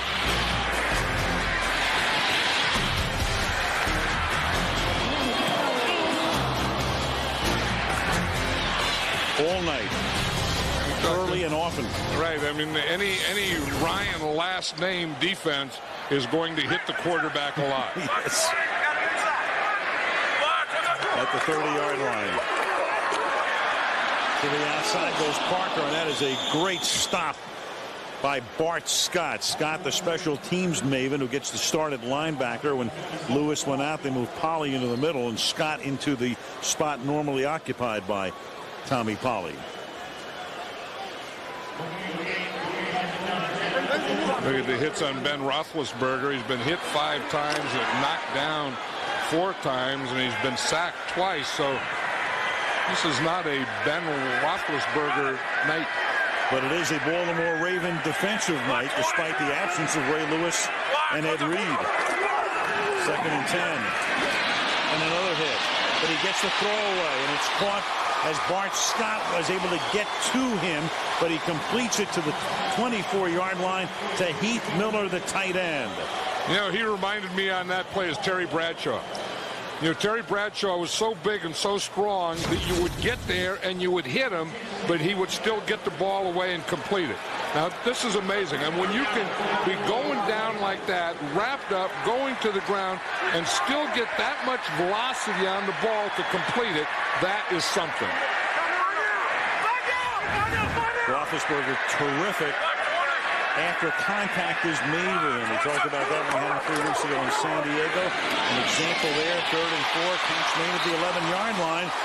And Quincy Morgan gets into the act as Quincy Morgan makes his first grab of the night, good for 12 yards and a first down. You know, and that was man-to-man, and the corner, Chris McAllister, was playing off, and they just threw an out in front of him. And that's what you look for when you see man-to-man out here and a corner given that much cushion. You have to be able to complete that pass all night. From the 12. This drive started back at the Pittsburgh 36.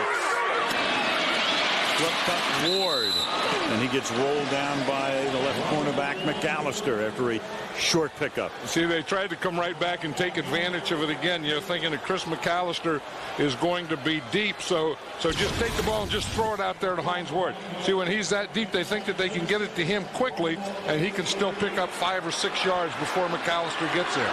McAllister reads it and gets up there and doesn't give him that 5 or 6 yards. 2nd down and 6 at the 8-yard line. Jerome Bettis is now in the game.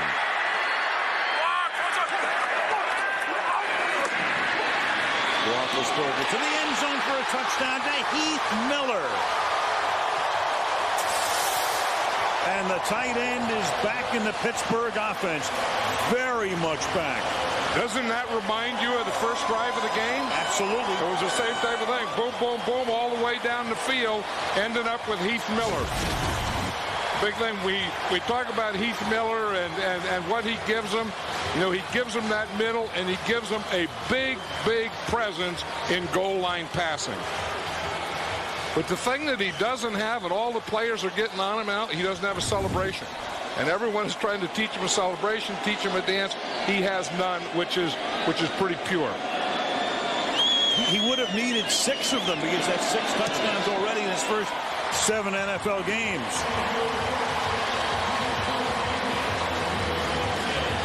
Roethlisberger fended off the sack. They capitalize after the interception. They go down the field 64 yards and lead by 7.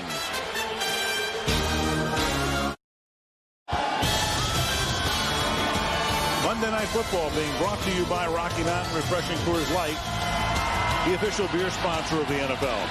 The 2006 Lincoln Zephyr, Lincoln Reach Higher. Verizon Wireless, there's only one reason to choose a wireless network. It's the network. Snickers, home of the Snickers hungriest fan. Waving the terrible towels. Pittsburgh up by 7. Kickoff 2 yards into the end zone. DJ Sands. Ooh. Brunch. Andre Frazier. Like Joe Frazier.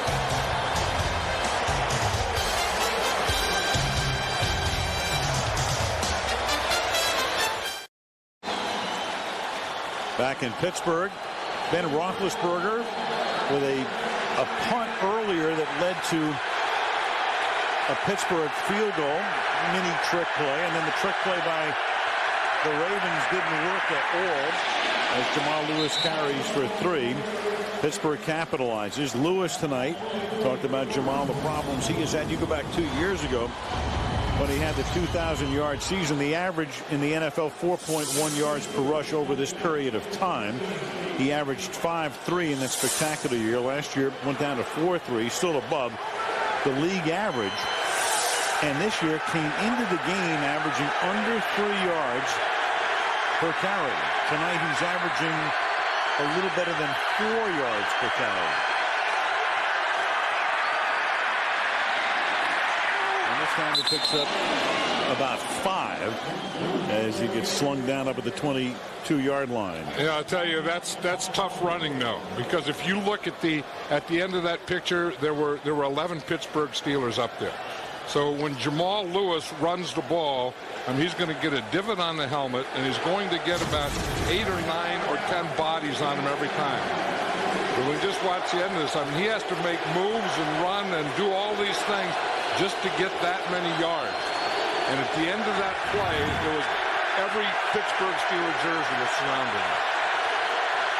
3rd down and 3. Chester Taylor is in the game for him, and the pass is caught. That's a 1st down. And 2 broken tackles leads to a larger gain for Patrick Johnson. Here's Sam. Well, you talk about Jamal Lewis and his ankle. Boston Red Sox pitcher Curt Schilling had basically the same tendon surgery on his ankle as Jamal. I spoke to Curt this week, and he told me it took him a good 9 to 10 months before he could run on a treadmill. Said, hey, I'm a starting pitcher. He's an NFL running back. He must be putting so much more stress on it. Keep in mind, Curt was able to rehab in Arizona with some of the best trainers. As for Jamal, he had a rehab in prison. Curt, by the way, said doctors told him 12 to 18 months before he feels like himself, gentlemen. Well, Jamal had to have the surgery, and then he was in Pensacola, and then he went to a halfway house in Atlanta. So a much different offseason for him, obviously, as Randy Himes can't make the catch. And the story in Baltimore this week, too, is that Jamal Lewis was worried about getting hurt, that he was upset about his contract situation because the Ravens had told him they would negotiate a new one, but it was tough to negotiate. As Brian Billick said, a man's in prison. That's not good form.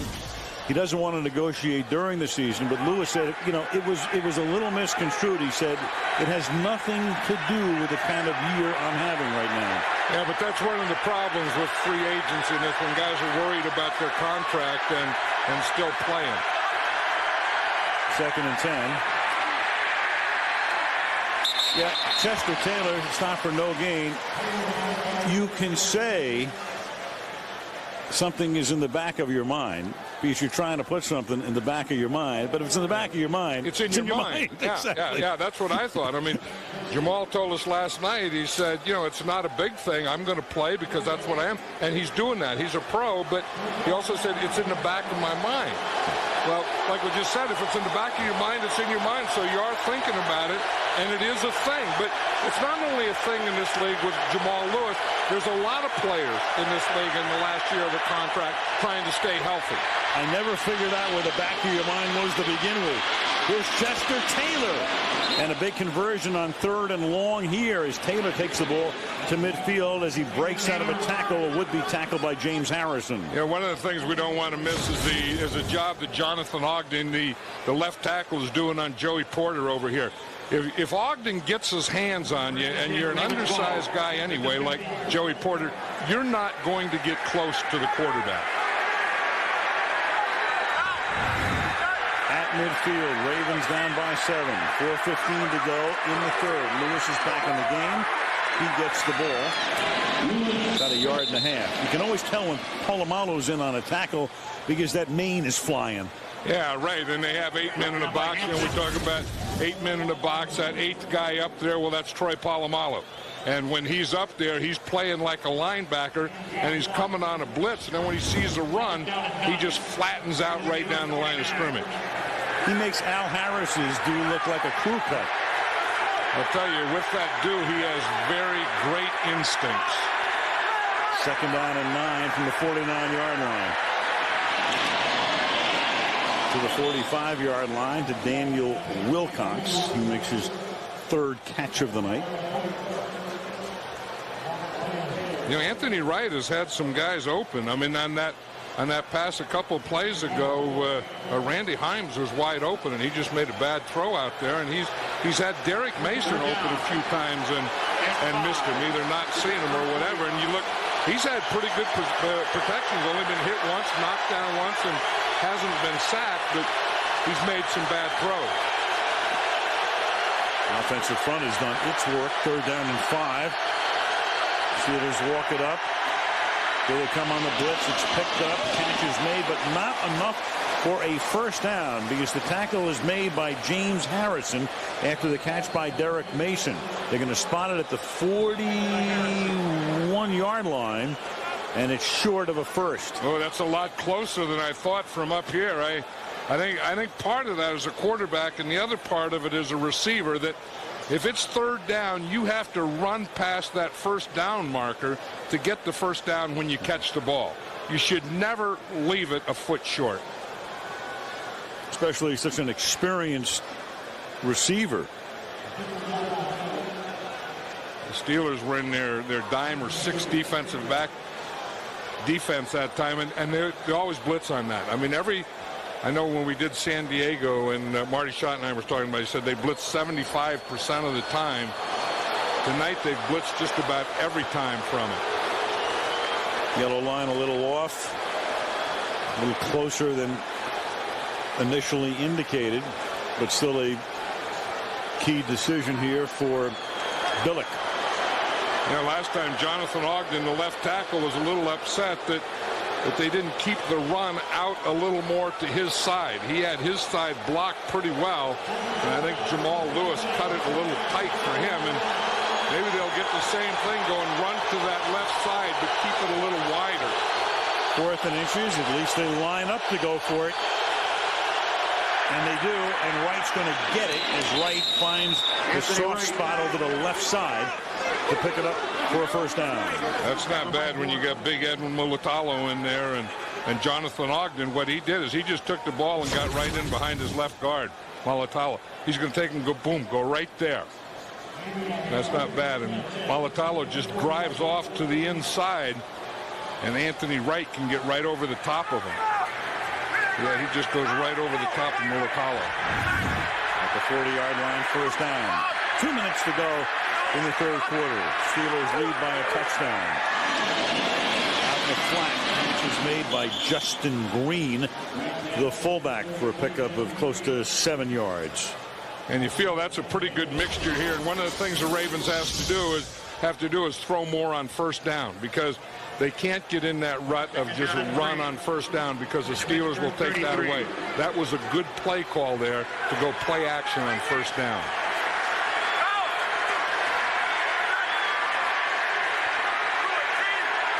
Second down and 3. Lewis. 3rd down and short. And then they pound Jamal Lewis in there, and then this Pittsburgh defense pounds him back. What's James Ferrier, number 51? He's going to come in and finish off Lewis. He's going to get him and finish him off right there. When he got there, that was the end of the line. Final minute of the period. 3rd and 2 from the 32.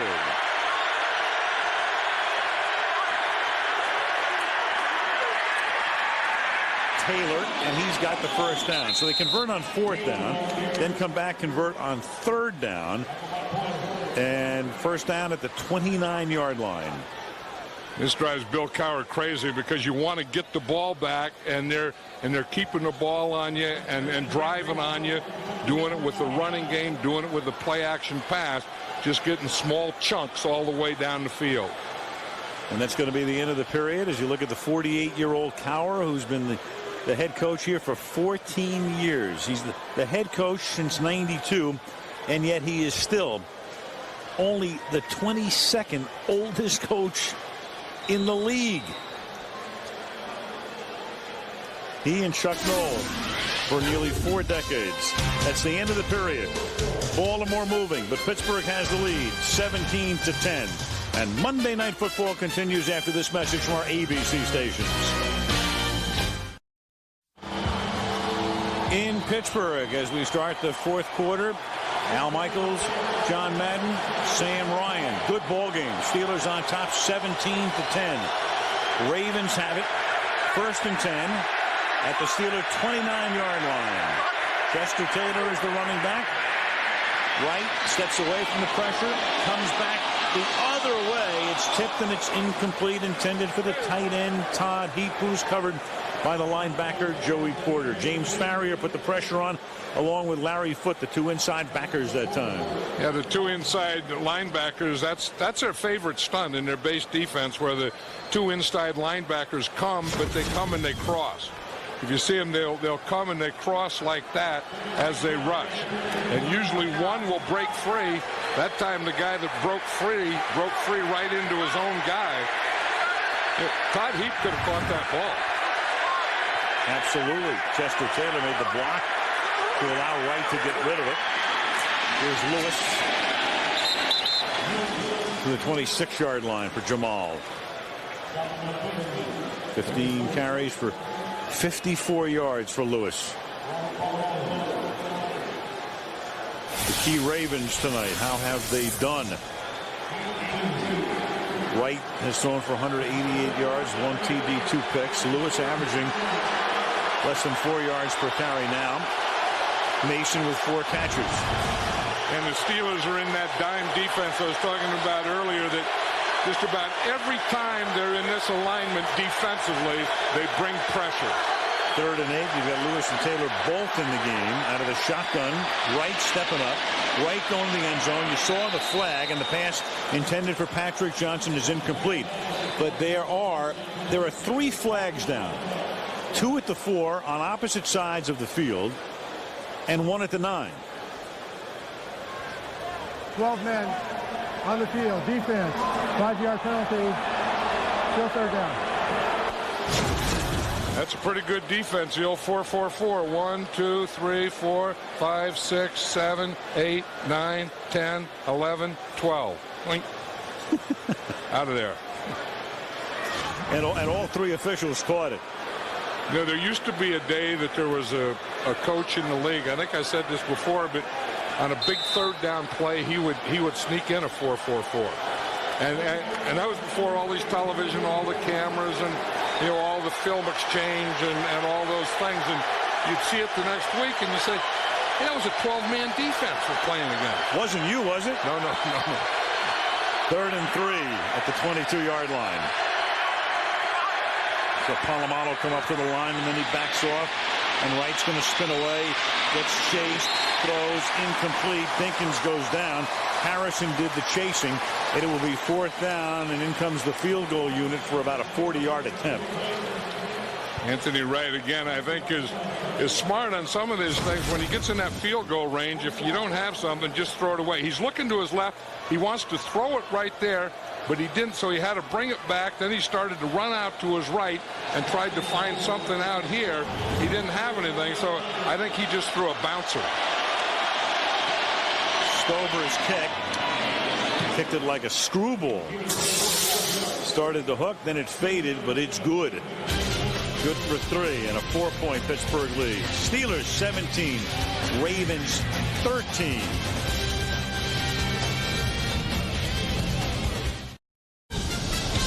Next week, and the Indianapolis Colts remain unbeaten, 7-0, come off the bye week. They'll go to New England facing the Super Bowl champion Patriots, who came from behind for that big win last night against Buffalo. Indy at New England on Monday Night Football. Coakley from just inside the goal line takes it back out to the 16. Good coverage right there. 1 minute and 10 seconds into the 4th period. Steeler ball, and they lead by 4.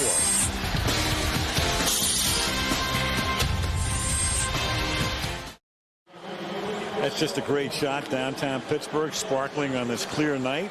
Aerial coverage being brought to you by Budweiser Select. Where's the confluence? Well, the confluence is, I'll get to it in a second. 1st and 10 from the 17.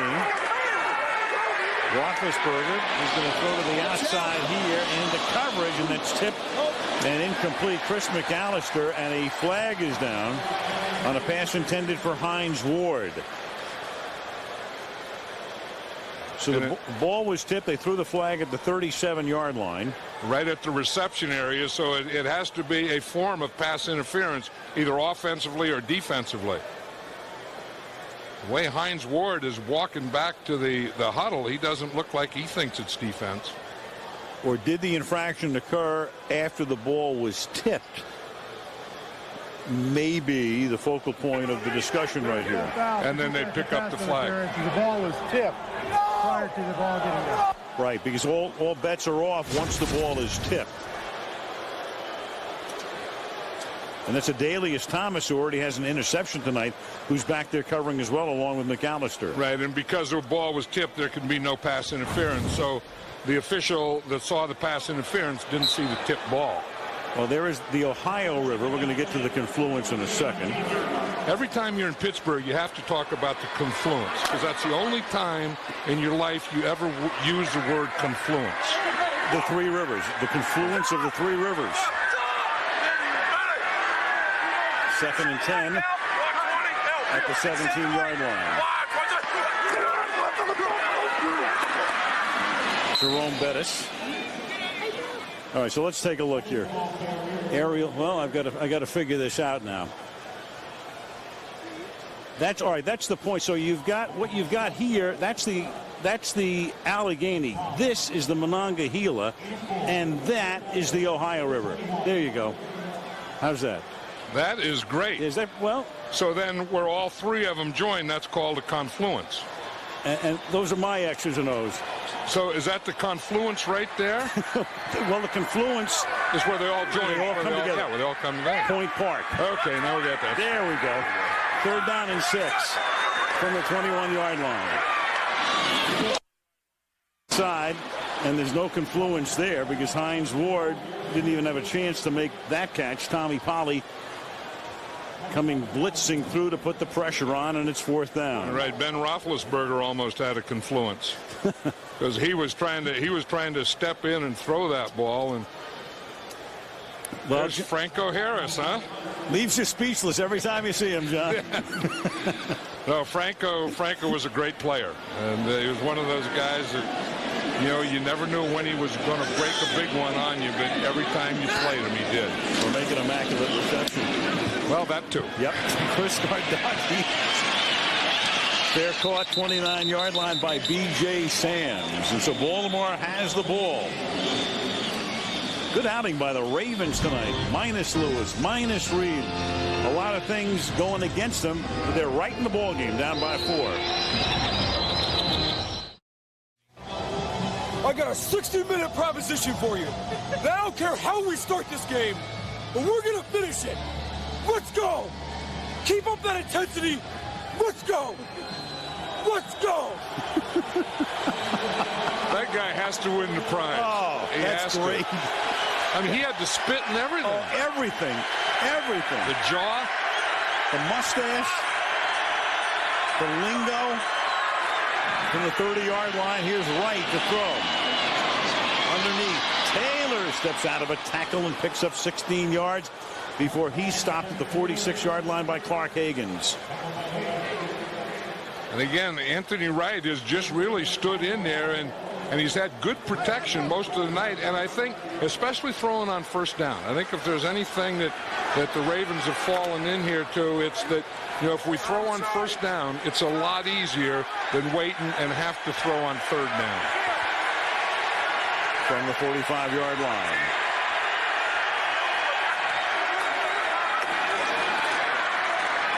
Lewis did some tough running. Hampton tackles him. Polamalu was there at the end as well. 4-yard gain. Jamal Lewis was saying last night that the doctors told him it's really going to be a year before his ankle gets back to normal. So he said, you know, he's playing in pain. I mean, the ankle hurts, but once you get in the game, adrenaline is a great thing, and you kind of forget it when you're playing, but it'll stiffen up after the game. Lewis, about a 245-pounder at 5'11", 6th year out of Tennessee, 1st-round pick in 2000, 2nd and 6. Taylor. And the This is a nice back and forth combination that Billick has going for him tonight with Lewis, and then he spells him with Chester Taylor, and a lot of the Ravens fans have wanted to see more of Taylor, who came in tonight sporting that 6.0 yards per rush average. Yeah, and it was led by number 64, Edwin Molitalo there. I mean, you get a big 350-pound guard pulling in front of you, there will be some movement at the line of scrimmage. At the 44, first down.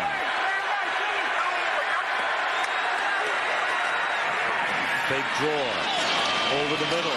Inside the 30, it's caught there by Derek Mason for a first down. Tackled by Ike Taylor. Yeah, again, that's the easiest passing against this Steeler defense is first down. You watch Jonathan Ogden here again in his pass protection. Here he's picking up a stunt. You know, he's so big and his hands are so strong and his arms are so long that he just keeps that pass rusher out there. At the 29 on first down.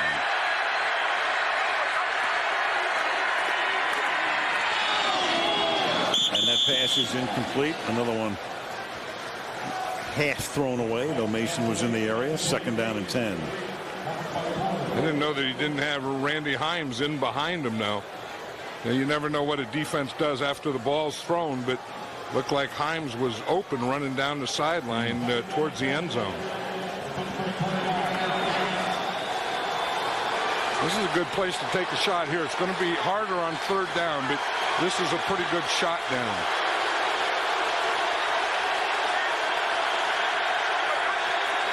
On second and 10, instead they're going to run the ball. They gain only a couple. Chester Taylor to the 27-yard line. So it's third and long.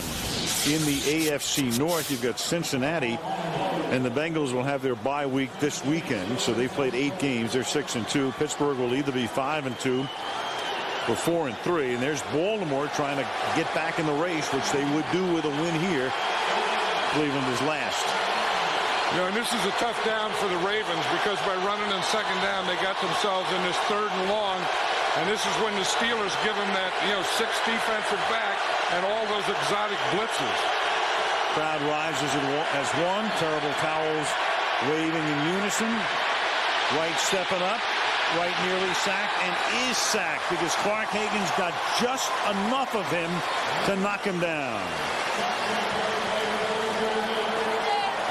Yeah, we talk about speed rushers, and that's why you like speed rushers. And the Steelers in this situation, they use a lot of linebackers because the protection starts out pretty good. But when you have speed and you have linebackers, they can run a quarterback down, and they're good tacklers. Higgins has missed the last 3 games with a groin injury. This will be a 49-yard attempt. Remember, no 50-yard field goal has ever been kicked in this stadium. The 49ers have been kicked, including that one by Matt Stover, who makes it a 1-point game with 8 minutes and 40 seconds remaining in regulation. Steelers 17, Ravens 16.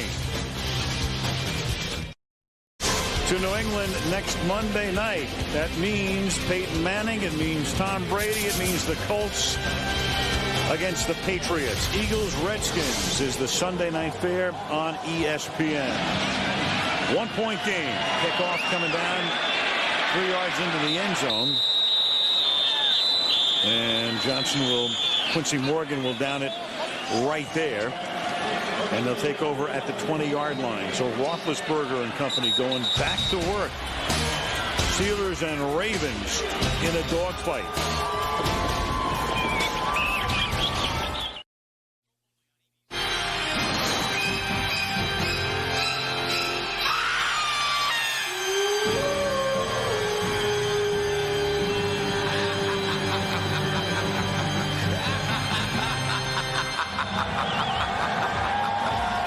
Tricks, a few treats, and a good ball game on Halloween night in the Steel City.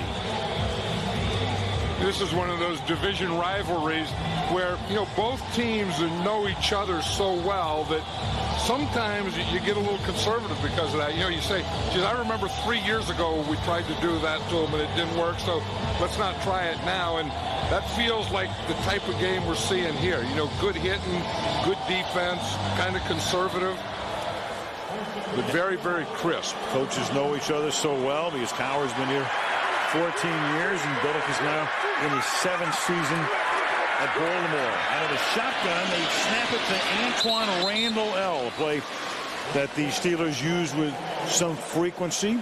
Randle El, quarterback in college, for the 7-yard gain. You know, Bill Cowher likes these gadget plays where he has different things. He doesn't have a quarterback there in the backfield. Just goes to Randle El, and he looks out. He can throw it out there quickly, or he can run with it. Bill Cowher would rather have him run with it than throw it stupidly. They're close to 6, just across the 25-yard line. Fast Willie Parker. And Parker is able to bull his way out to the 34-yard line to move the chains. You know, and that's getting the crowd back into it. Have you noticed how the Ravens in their play tonight has kind of taken the crowd out of this game? They were in it early before that, and I think they thought the Steelers were going to kind of come out and have their way with the Ravens. And then when they didn't, they kind of quieted down. Halloween night, what the heck's going on here? Halfway through the 4th quarter, 1st and 10 at the 35-yard line. Parker. Gain of about 2. That field goal by Stover, we talked about how tough it is to kick field goals here. That's the longest in the history of the stadium, which is now in its 5th season. And there it is, 49 yards, previous 48 set by several kickers, including most recently Adam Vinatieri of New England. We mentioned no 50-yard field goals in this park. 6 have been attempted in the 4.5 seasons. 2nd and 8.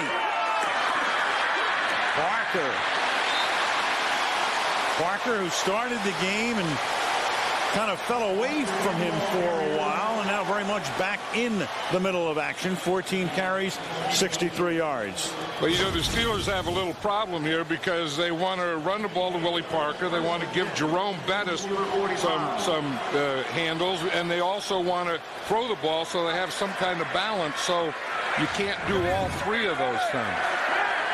One of the few games in which Pittsburgh has more passes than runs. They've rushed it 22 times and thrown it 27 times. And that's dropped Dan Kreider, the fullback, and that's why he's a fullback. And it wasn't a very good throw either, and it's one of those things that I think, you know, we said earlier that Rex Ryan came in here, the defensive coordinator, and says, you know, we are not going to let the Steelers beat us with the run. If they're going to beat us, they're going to do it with the pass. And I think that's why the Steelers realize that every defense is a run-type defense, so it's a lot easier to pass against them. Tight formation on 2nd down and 10. Roethlisberger, he's going to throw, and it's incomplete. Looking for a flag. And not getting one is Antwaan Randle El with Suggs back there. See, Terrell Suggs was right there. You see him. He starts off like he's going to be a rusher, and then he ends up covering Randle El. And he covers him perfectly. He just gets on his back shoulder and just shadows him. That's pretty good for a guy that's half a defensive lineman and half linebacker. 6'3", 260 pounds. This guy can do it all. The #1 pick out of Arizona State in 03. 3rd and 10. Here comes the blitz. Roethlisberger feels it. Steps up. Throws. Flag. Passes incomplete. Ward looks around. You've got double coverage. And the flag thrown at the end of the play. Ben Roethlisberger is very good at keeping a play alive. You know, you think a big guy like that, 250-pound quarterback would be. Sorry, illegal contact. Quarterback is down in the pocket. 4th down. When you leave the pocket, that means you can't have illegal contact. So the flag is thrown by the official who didn't see that Roethlisberger had gotten out of the pocket. And so you've got the overrule. Yeah, because he was running at that time, so the quarterback is a runner, and if the quarterback's a runner, then you can run defend. Now after that, when he throws it, he had already been declared running. Now the official that sees it, he doesn't see where Roethlisberger is, so he calls it pass interference. Crowd wanted pass interference. You've got Deion Sanders now back as one of 2 Ravens to return the kick, and you've got a short snap, and then you've got Gardocki with the ball, and he's going to throw, and it's caught, and then the ball is dropped. Sean Morey dropping it, but well short of what would be a first down. And so the Pittsburgh Steelers on this Halloween night try a trick play, and that one with a bad snap involved in it puts Baltimore in tremendous shape. We'll see what happened. Morey is a fullback or the blocker, and he went up there like he was trying to say something to center. The center snapped it and hit Morey with it. Not a trick play, just a bad play. Monday Night Football is being brought to you by Autotrader.com, the smarter way to buy and sell a car. By McDonald's. And the Citi Simplicity credit card. Citi, live richly.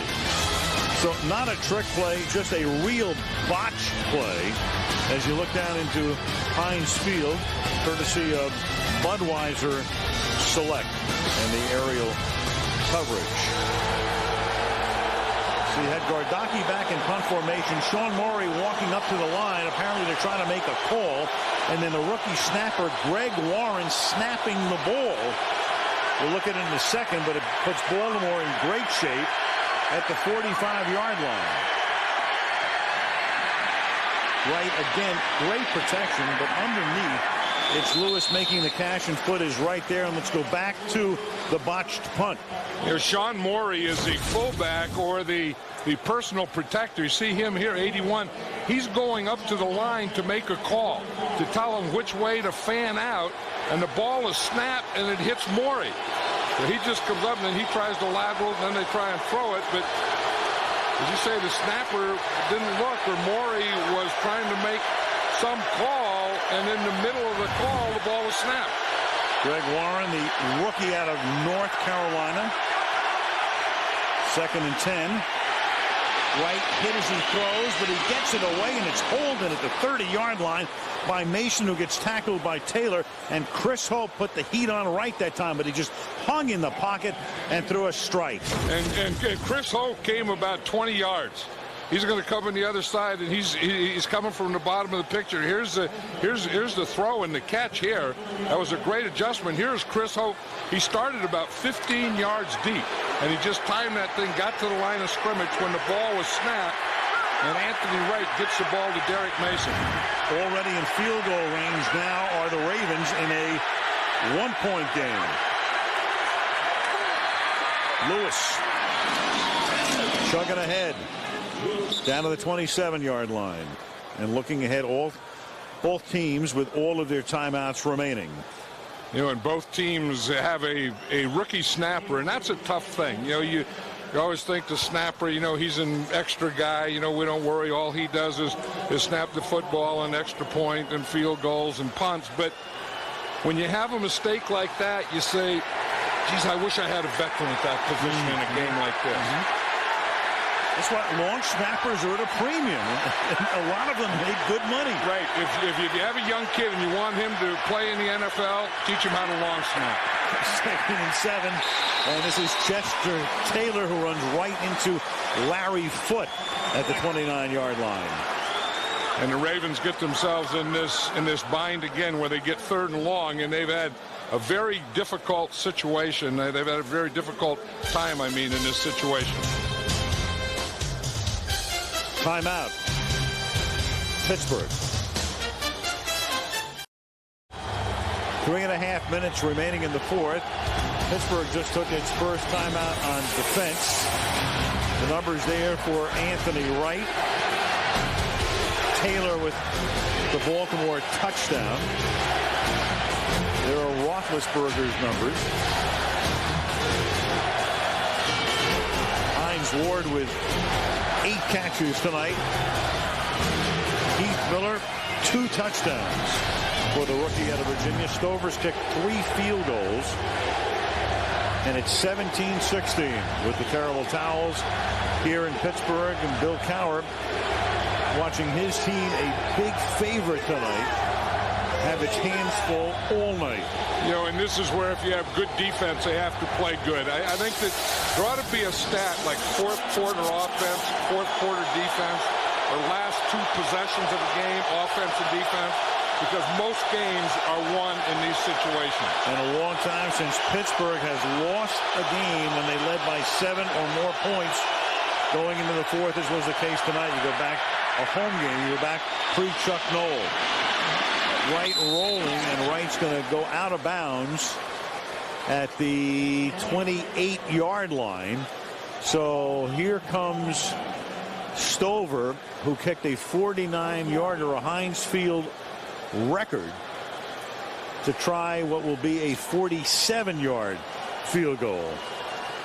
And Anthony Wright on that rollout, he saw he had no one open down there, so he was just trying to buy a little more distance for Stover. If there's a better end of this stadium to kick toward, it is this end, because the other end is more open. Talking to the kickers, the winds swirl more the other way. He's kicking into more or less what would be the closed end of the stadium. And they had to wait to get a K-ball in there. You know, remember the old K-ball? That's a special ball that they kick, but they don't play the game with. They didn't have one. At the tool of the snap, Dave Zastudil to hold it. 47-yard attempt. It's a low snap, but Zastudil gets it down. And the kick is good. And so Matt Stover, one of the original Ravens, been with the franchise since they started in '96, and of course was a Cleveland Brown before that. Even though the Browns moved to Baltimore, the colors, the names, the records, and all of the rest stayed in Cleveland. So you look at Stover, he would have been with this franchise, Cleveland plus Baltimore, longer than anybody currently playing. Yeah, we look at that snap, and it was a little to the side where he had to bring that ball back in there. It's the second one that he's done a good job of holding on. And Bill is crooked, and then when it goes through, he straightens up. Started out with a body English. But I'll tell you, they've played like heck, the Ravens had. I mean, they came in here and they had, you know, every reason not to.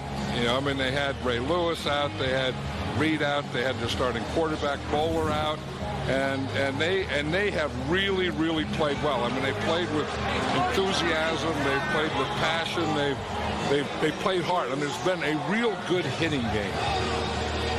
And we've been talking about the fact, I mean, Pittsburgh marched down the field. They had a 15-play opening drive, consuming almost 9 minutes before Baltimore even saw the ball. John talking about all the injuries, and there's the premium one, of course, in Ray Lewis. Jamal Lewis yet to get on track this season. Wright, the quarterback. Coakley with the run back here. And out to about the 21-yard line. So the deck very much stacked against the Ravens, who didn't even get into the end zone last week when they lost to Chicago. And they come up with a mark of 2-4. But right now they're up by 2 as you look at the numbers for the 2 quarterbacks tonight. You know, and right now Ben Roethlisberger has to be a quarterback. You know, they've said, you know, he's only in his second year. His first year, you know, all he did was hand off. It was about, you know, running was about good defense. Maybe it was, but there comes a point in games where the quarterback has to play. And right now is one for Ben Roethlisberger. Roethlisberger right now is throwing 28 passes, equaling his career high. So he'll set one right here in all likelihood on first down with his 29th pass if he can get it away, and he does. And it's a completion, and it's a first down over the middle as Antoine Randall L. gets free for a first down at the 34-yard line. 2 timeouts for the Steelers, plus the 2-minute warning.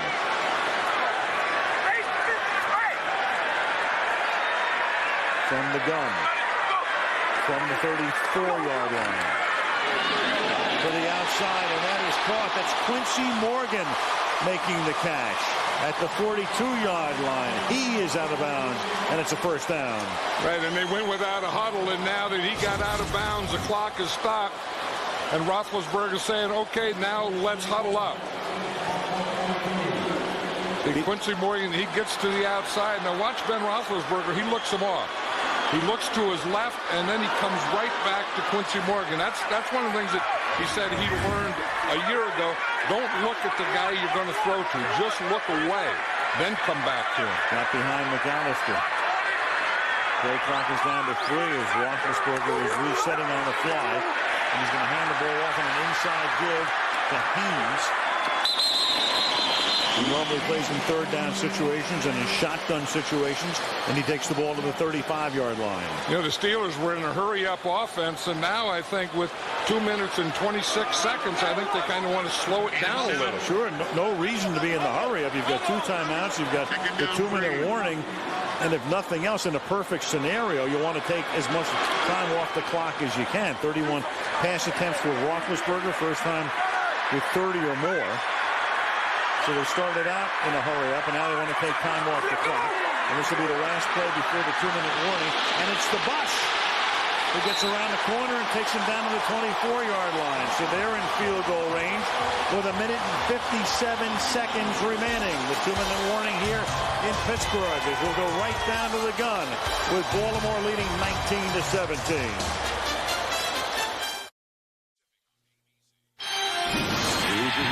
I can see it. Archie sends everyone in the ball. He is picked off. See you later. I would say it's a marked improvement over there, Dandyman. This is one of the most amazing teams I have ever seen in the National Football League.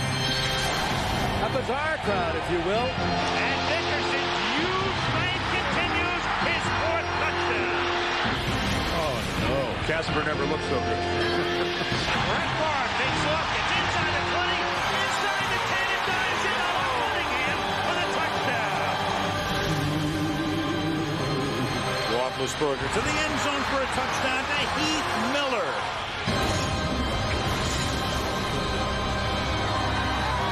The 5th Halloween night game in the 36-year history of Monday Night Football. And they have been bizarre.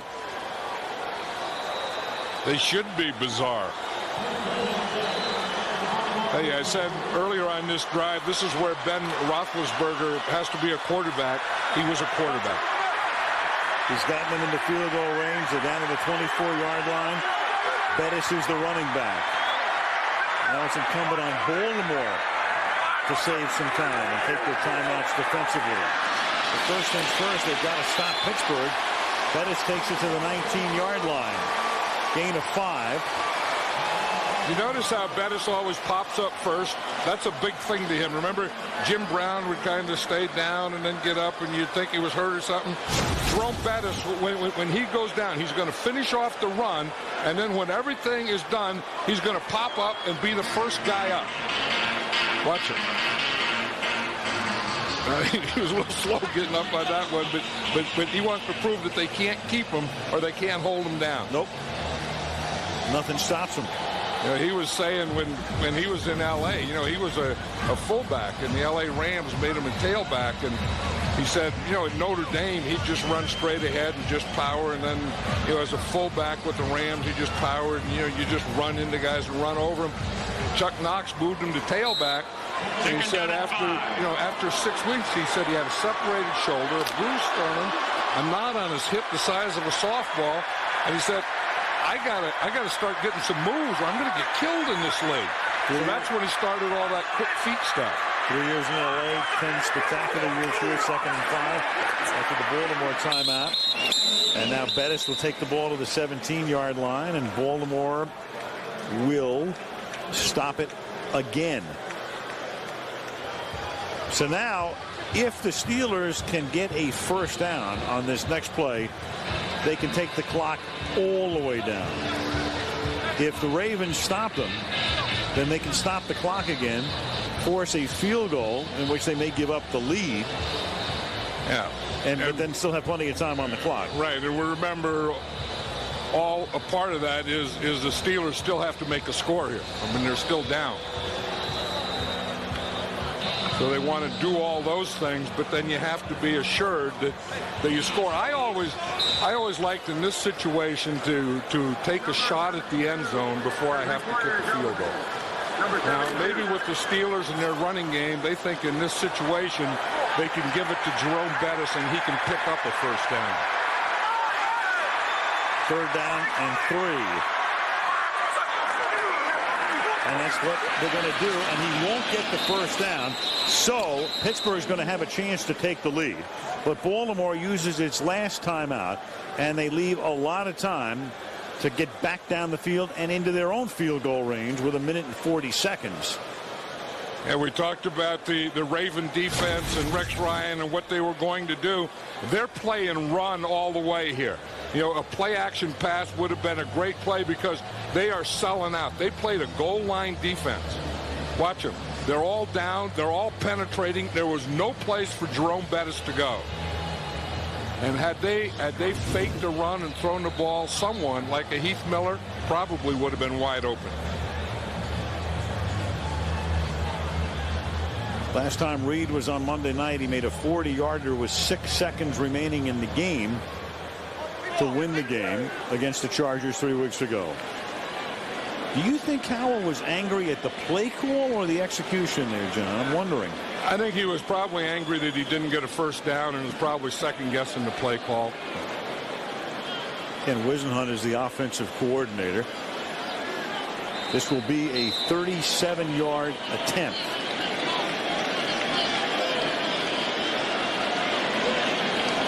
These aren't automatic. No, not in this stadium. No. Even though it is not a breezy night. Gardocki to hold. And Warren, who had the errant long snap, with the short snap here. Everything is perfect, including the kick. And so with 1:36 remaining, Wright has a lot of time. He will not have a timeout, but the Ravens would only have to get into field goal range. I knew this was where the immaculate reception took place. Yes, it did. When we talked about rookie snappers, you need a good snap. Right here, they got a good snap. Good snap, good place, good kick.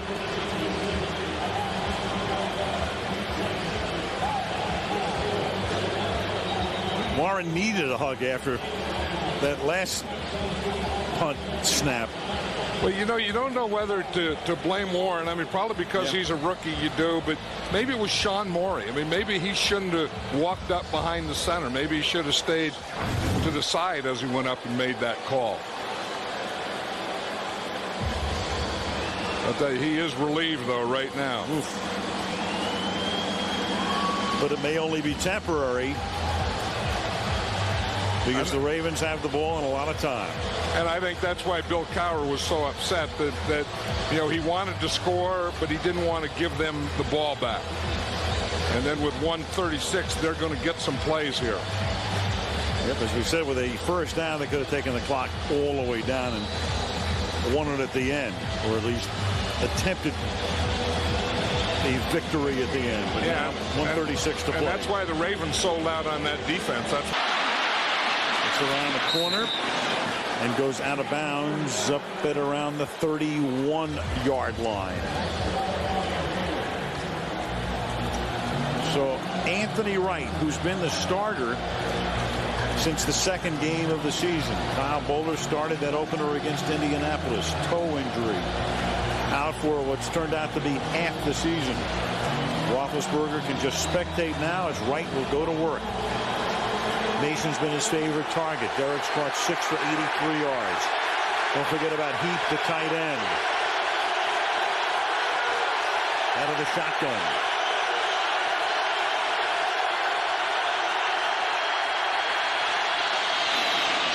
Out into the flat. Taylor, and he's going to step out of bounds after a gain of about 4 yards at the 35-yard line.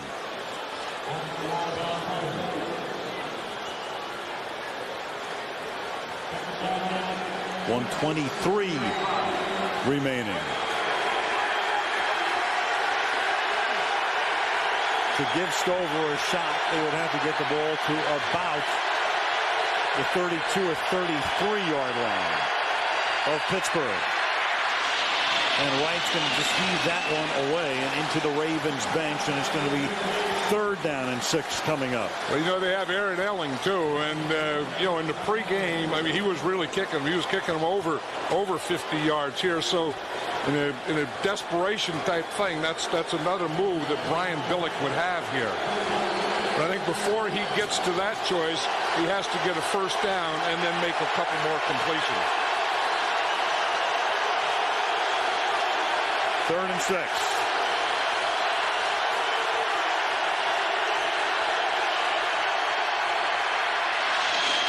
And it's caught, and it's a 1st down. And does he get out of bounds?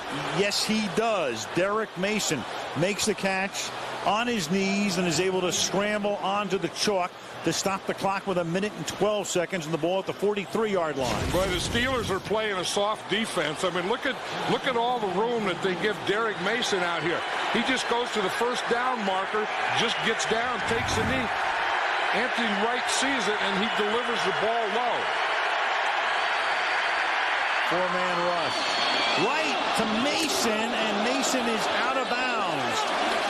Backing up, kept his eye on it, but couldn't stay in bounds. It'll be 2nd down. He got 1 foot down there. He was behind the rookie Brian McFadden. It's kind of a zone thing, and McFadden didn't get back there. You see him, and he just throws it right over his head. He did have 1 foot in, and the second foot was out. That left foot, the right foot was in, the left foot was out. And Roethlisberger's given a little officiating and play-by-play. Would have been good in his days at Michigan State, but not in the NFL. And a whistle here before the 2nd and 10 play. We will review the previous play. Well, that has to come from upstairs. Remember, in the last 2 minutes, can't be challenged, and I'm not quite sure why they would stop it. It looked pretty clear to us, but they just want to play it safe. Be careful. So take another look. You have to have possession and 2 feet in bounds, and clearly he does not. But I think in a situation like this, you're right. It's better for them to be safe and say, okay, it wasn't a catch, than to come up tomorrow and say that they should have allowed that it was a catch. We will review whether the receiver had his feet in bounds. If nothing else, it gives the Ravens, who are not going to win this review, a chance to discuss strategy, as can the Pittsburgh defense, obviously, but they're not going to. This is a review that. And they should use that time. I mean, the Ravens with no timeout should call a couple of plays here. So, you know, in case they do complete one to the inside, that they can go up and line up on the ball, snap it, and have another play.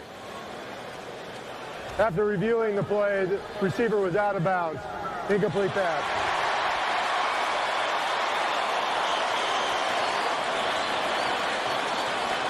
That's one of the shorter reviews ever, but well, you saw it. Yeah. What's to look at? Yeah, if there's no reason to review, it usually will be short. So it's 2nd down and 10 at the 43-yard line. 66 seconds left. Right in the shotgun. 5-man rush.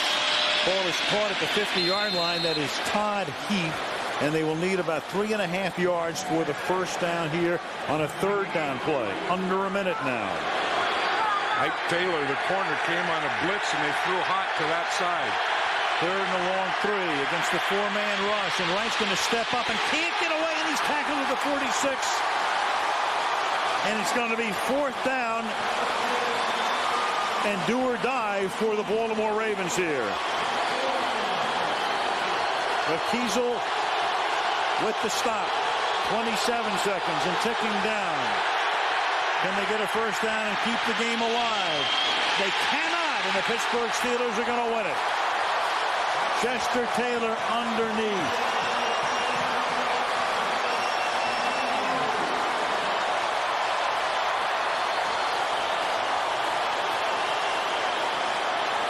Boy, you don't think Brian Billick is a competitor? Bill Cowher? I mean, you live and die in these games. Here's the third down play. Again, he didn't have anyone open. He was trying to throw to that right side, and he had to pull it down. And then the rusher gets there. Third down sack, and Brett Kiesel made that sack. One kneel down will end it. And for Billick, well, you saw the frustration. You have a chance to win the game, and then you really don't even give yourself a chance on that fourth down play. You throw underneath. Wouldn't have been a first down even if he caught it and been tackled. And the Pittsburgh Steelers had their hands full tonight, but come away with a win and go to 5-2, a half game back of the Cincinnati Bengals in the AFC North.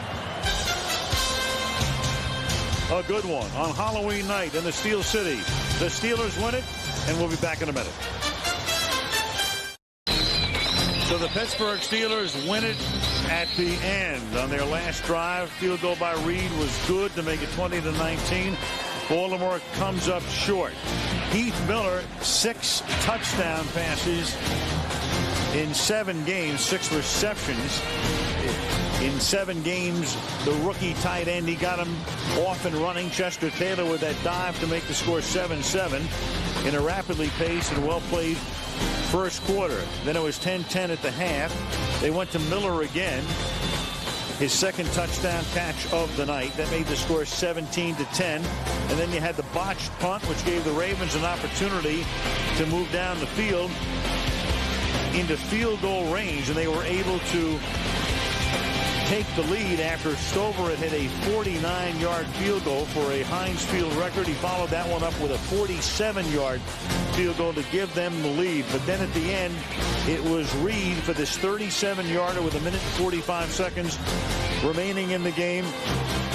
Reed wins another Monday night game with a field goal in the last 2 minutes. And up on the horse trailer tonight, you could have picked any number of players. Nobody really was that much of a standout, but when you think about Roethlisberger and the fact he was shaken up early, had to go back to the locker room, was limping around and was grimacing, and when it came time, as John said, to be a quarterback, he led them down the field into position for the game-winning field goal. Ben Roethlisberger is on the horse trailer, and we go to Sam Ryan. All right, thanks a lot, Al. Ben Roethlisberger, Hines Ward. Ben, you were telling me just the other day, I know this offense can win passing. You came out throwing the ball today. And what was your comfort level? You know, we did a good job. Offensive line gave us a lot of time today to throw the ball. Hines Ward, other receivers got open, really made the plays, and made my job a lot easier. Now, after that first series, you took a hit on the knee. You seemed to be throwing off your rhythm a lot. How much was that your knee that affecting you? You know, my knee's really hurting a lot, but, you know what I'm saying, we're going to get in the training room, check it out, and make sure it feels better. How difficult was it to play under those conditions? It was tough, especially with this field out here. It's kind of sloppy tonight, but, you know, the offensive line did a great job after I heard it to really keep guys off me, and, I give them a lot of credit. All right, Ben Hines Ward, you're telling me before the game you just have to be patient in this offense. Sometimes you may get 3 receptions a game. You got 8 tonight. What was it like for you? It was really fun tonight. A little exciting on Halloween. We had to come back in the last 2 minutes. You know, we ran out 2 minutes. We executed the plays, and like I said, it's all about opportunities. When we do have the opportunity to go out and in the passing game make some plays, we did that overall as a group. Seeing the passing game, is this a sign of things to come? Hopefully. I mean, we couldn't get anything going with the run game, so it was one of those games where we had to do what we had to do in the passing game, and I think all the receivers went out, we executed plays, and Ben gave us a chance to make plays for them, and we did that. So the Steelers now improved to 11-0 on Monday Night Football under Coach Cowher. But the last 2 games you played have been very physical games, gone down to the wire. What's it like to play these games so tight on Monday night? It's a heart attack sometimes. You don't want it to be this close, but sometimes things happen like that. But every Monday night, everybody, this is what you dream for as a little kid, to play on Monday night. And so both teams going to be up for the occasion. So luckily we came out on a winning note. Nice work. Congratulations. No problem. So the Steelers improved to 5-2. Al, let's send it back to you. 5-2 and a half game back at Cincinnati, Sam, as they win the game by a score of 20-19 here at Heinz Field. So now 11-0 at home on Monday Night Football. So next week, we go to Foxborough. The world champion Patriots hosting the undefeated Indianapolis Colts at 9 Eastern, 6 Pacific at 8:30 Eastern on ESPN Sunday. Philly and Washington. Till next Monday, Al Michaels, John Madden, Sam Ryan saying good night from Pittsburgh.